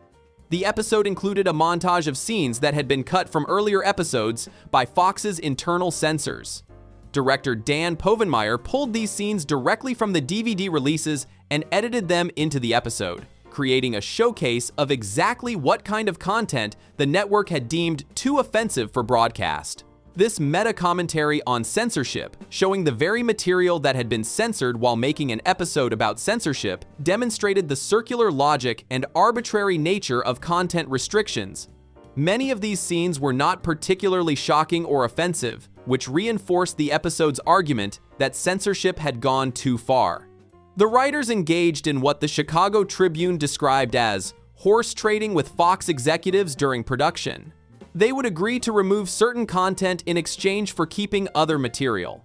This negotiation process itself became part of the episode's commentary, showing how censorship is often a matter of corporate politics rather than clear moral standards. The opening sequence, which Seth MacFarlane was particularly proud of, was actually added after the producers discovered the episode ran 3 minutes short. This means some of the most memorable censorship commentary in the episode was almost accidental, created to fill time rather than as part of the original vision. When PTV aired, it resonated with audiences frustrated by the post-Super Bowl censorship climate. The episode earned a Nielsen rating of 4.4, making it the 19th most watched program of the week, Critics praised the episode for its sharp satire and willingness to confront censorship directly. The episode received nominations for both an Emmy Award and an Annie Award. Even the FCC itself reportedly found the episode funny, according to McFarlane, who revealed that the regulatory agency sent a letter of inquiry but ultimately thought the satire was well executed. This response suggested that even the targets of the satire could appreciate the underlying message about balance and reasonableness in content regulation. Looking back from today's perspective, PTV predicted far more than just continued battles between broadcasters and the FCC. The episode foresaw the fundamental transformation of content moderation from a government function to a corporate and algorithmic one. In 2005, the concern was about government censorship through the FCC. By 2025, the landscape has shifted dramatically. The real power over content now rests with technology platforms, streaming services, and social media companies. YouTube demonetizes videos based on algorithmic detection of potentially advertiser-unfriendly content. Twitter, now X, has gone through multiple waves of content moderation policies, depending on ownership and political pressure. TikTok removes videos that violate community guidelines that are often vague and inconsistently applied. Streaming services like Netflix and Amazon produce content with built-in sensitivity readers and content warnings that would have seemed absurd in 2005. The episode predicted the expansion of censorship into areas that seemed protected by common sense. Just as PTV showed Dick Van Dyke's name being censored for containing a word that sounds like profanity, modern platforms censor content based on context-free keyword detection. Creators discussing serious topics like suicide prevention or sexual health find their content restricted or demonetized because algorithms cannot distinguish between harmful content and educational material. History teachers posting about World War II have videos removed for showing swastikas, even in historical context. Medical professionals discussing anatomy face restrictions for using clinical terminology. The absurdity that Family Guy presented as obvious satire has become mundane reality. The PTV episode showed Lois becoming concerned about her children accessing inappropriate content, which led her to support increased censorship. This mirrors modern debates about protecting children online, which have been used to justify sweeping content restrictions that affect adults as well. Laws like COPPA and proposed regulations around age verification for online content echo Lois's concerns, but they also create the same problem the episode illustrated. Well-intentioned efforts to protect children end up restricting everyone's access to content, often in ways that are ineffective at actually achieving the protective goal while causing significant collateral damage to legitimate expression. The episode's depiction of Congress being swayed by ridiculous arguments parallels modern legislative efforts to regulate online content. Politicians who barely understand how the internet works propose laws that would fundamentally reshape digital communication. The meme of Mark Zuckerberg explaining basic internet concepts to confused senators during congressional hearings echoes Peter Griffin explaining to Congress that buildings look like body parts. Both scenarios involve people making important decisions about content regulation without fully understanding the systems they are regulating or the unintended consequences their actions might create. Peter starting his own network, PTV, to escape corporate and governmental censorship predicted the explosion of alternative platforms and independent content creation. When YouTube becomes too restrictive, creators move to Rumble or Odyssey. When Twitter bans users, they migrate to Parler or Mastodon. When mainstream media refuses to cover certain topics, independent journalists build audiences on Substack or Patreon. The fragmentation of media that PTV dramatized as one guy broadcasting from his house has become the reality of modern content creation, where anyone with a camera and internet connection can build an audience without traditional gatekeepers. The episode showed how censorship rules are arbitrary and inconsistently applied, with some content being restricted while similar content remains accessible. This predicted the current state of content moderation, where identical posts receive different treatment based on timing, platform, or sheer luck of algorithmic detection. A comedian can get banned for a joke, while a news organization discussing the same topic remains untouched. An independent creator faces demonetization for mild profanity, while a major studio's content with identical language stays monetized. The arbitrariness that seemed like comedic exaggeration in 2005 is now a daily frustration for millions of content creators. The musical number, the FCC song, where Brian and Stewie list forbidden words while creatively avoiding actually saying them, predicted the evolution of creator self-censorship. Modern YouTubers say unalive instead of suicide, PDF file instead of pedophile, and $bean instead of lesbian to avoid algorithmic demonetization. Content creators have developed entire vocabularies of euphemisms and workarounds to discuss serious topics without triggering automated censorship systems. This newspeak-style language manipulation was meant to be absurd satire in Family Guy, but has become standard practice for anyone trying to make a living, creating online content. The episode showed censorship, expanding to cover not just profanity and nudity, but also concepts and ideas that might make someone uncomfortable. This predicted the modern concept of content warnings, trigger warnings, and sensitivity screening. Streaming services now place warnings on classic films and television shows for content that was considered acceptable when produced, but might offend modern sensibilities. Disney Plus added disclaimers to old cartoons. HBO Max briefly removed Gone with the Wind before adding historical context. Universities provide trigger warnings for classic literature. The slippery slope from censoring explicit content to censoring uncomfortable ideas that PTV presented as alarmist satire has materialized exactly as the episode suggested. Lois's transformation from supporting Peter's free expression to demanding censorship when she realizes her children can access the content predicted the generational and personal contradictions around free speech. The same people who celebrated artistic freedom and pushed boundaries in their youth often become the ones demanding restrictions when they have children or when the targets of expression shift. The internet generation that grew up celebrating the Wild West freedom of early social media now demands extensive content moderation and platform accountability. This cycle of pushing boundaries and then pulling back, which PTV compressed into a single episode arc, plays out repeatedly in cultural history. The episode's resolution, where Congress reverses the censorship after Peter's ridiculous argument about building shapes, suggested that censorship battles are won through exposing absurdity rather than through earnest appeals to principle. This predicted the effectiveness of mockery and memes in modern political and cultural debates. When traditional arguments fail to change policies, viral videos and satirical posts can shift public opinion. The power of ridicule that Family Guy wielded in PTV has become democratized through social media, where anyone can create content mocking censorship, hypocrisy, or overreach. The episode featured Cobra Commander as the head of the FCC, turning a cartoon villain into the face of censorship. This predicted the tendency to personify and vilify complex institutional problems. Modern debates about content moderation often focus on individual executives like Mark Zuckerberg or Elon Musk, rather than the systemic incentives and structural problems that drive their decisions. Just as making Cobra Commander the villain simplified a complex regulatory issue into a good versus evil narrative, modern discourse often reduces nuanced questions about balancing free expression with harm prevention into simplistic battles between heroes and villains. The PTV episode ultimately argued for a middle ground between complete censorship and absolute freedom, though the episode itself leaned heavily toward the freedom side.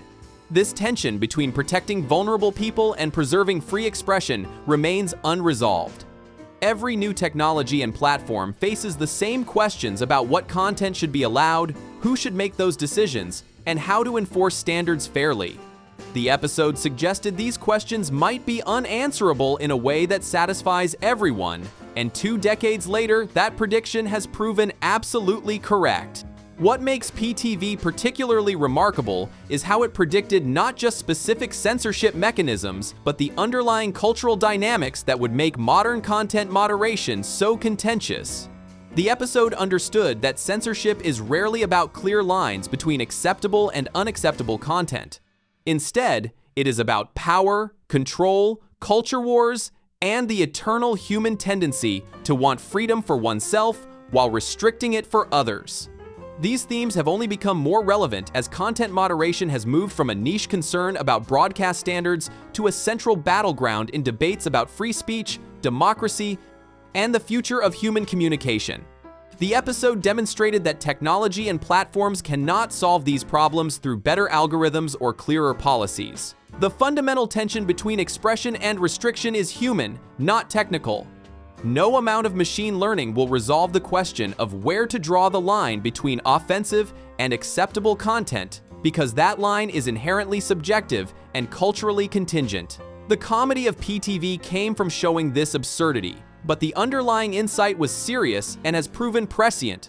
Family Guy's PTV episode stands as a cultural artifact that captured a specific moment in censorship history while somehow anticipating the future trajectory of content regulation. The episode's warnings about government overreach have manifested as corporate and algorithmic overreach instead, but the underlying dynamics remain the same. Power over communication gives power over culture, and whoever controls content moderation controls the boundaries of acceptable discourse. What seemed like paranoid exaggeration in a cartoon has become everyday reality for content creators, platform users, and anyone participating in digital communication. The episode's greatest prediction was not about specific technologies or policies, but about the fundamental human impulse to control expression and the inevitable backlash that control generates. That cycle continues today, making PTV as relevant now as when it first aired, perhaps even more so. If you enjoyed the video, make sure to subscribe, and I'll see you in the next video.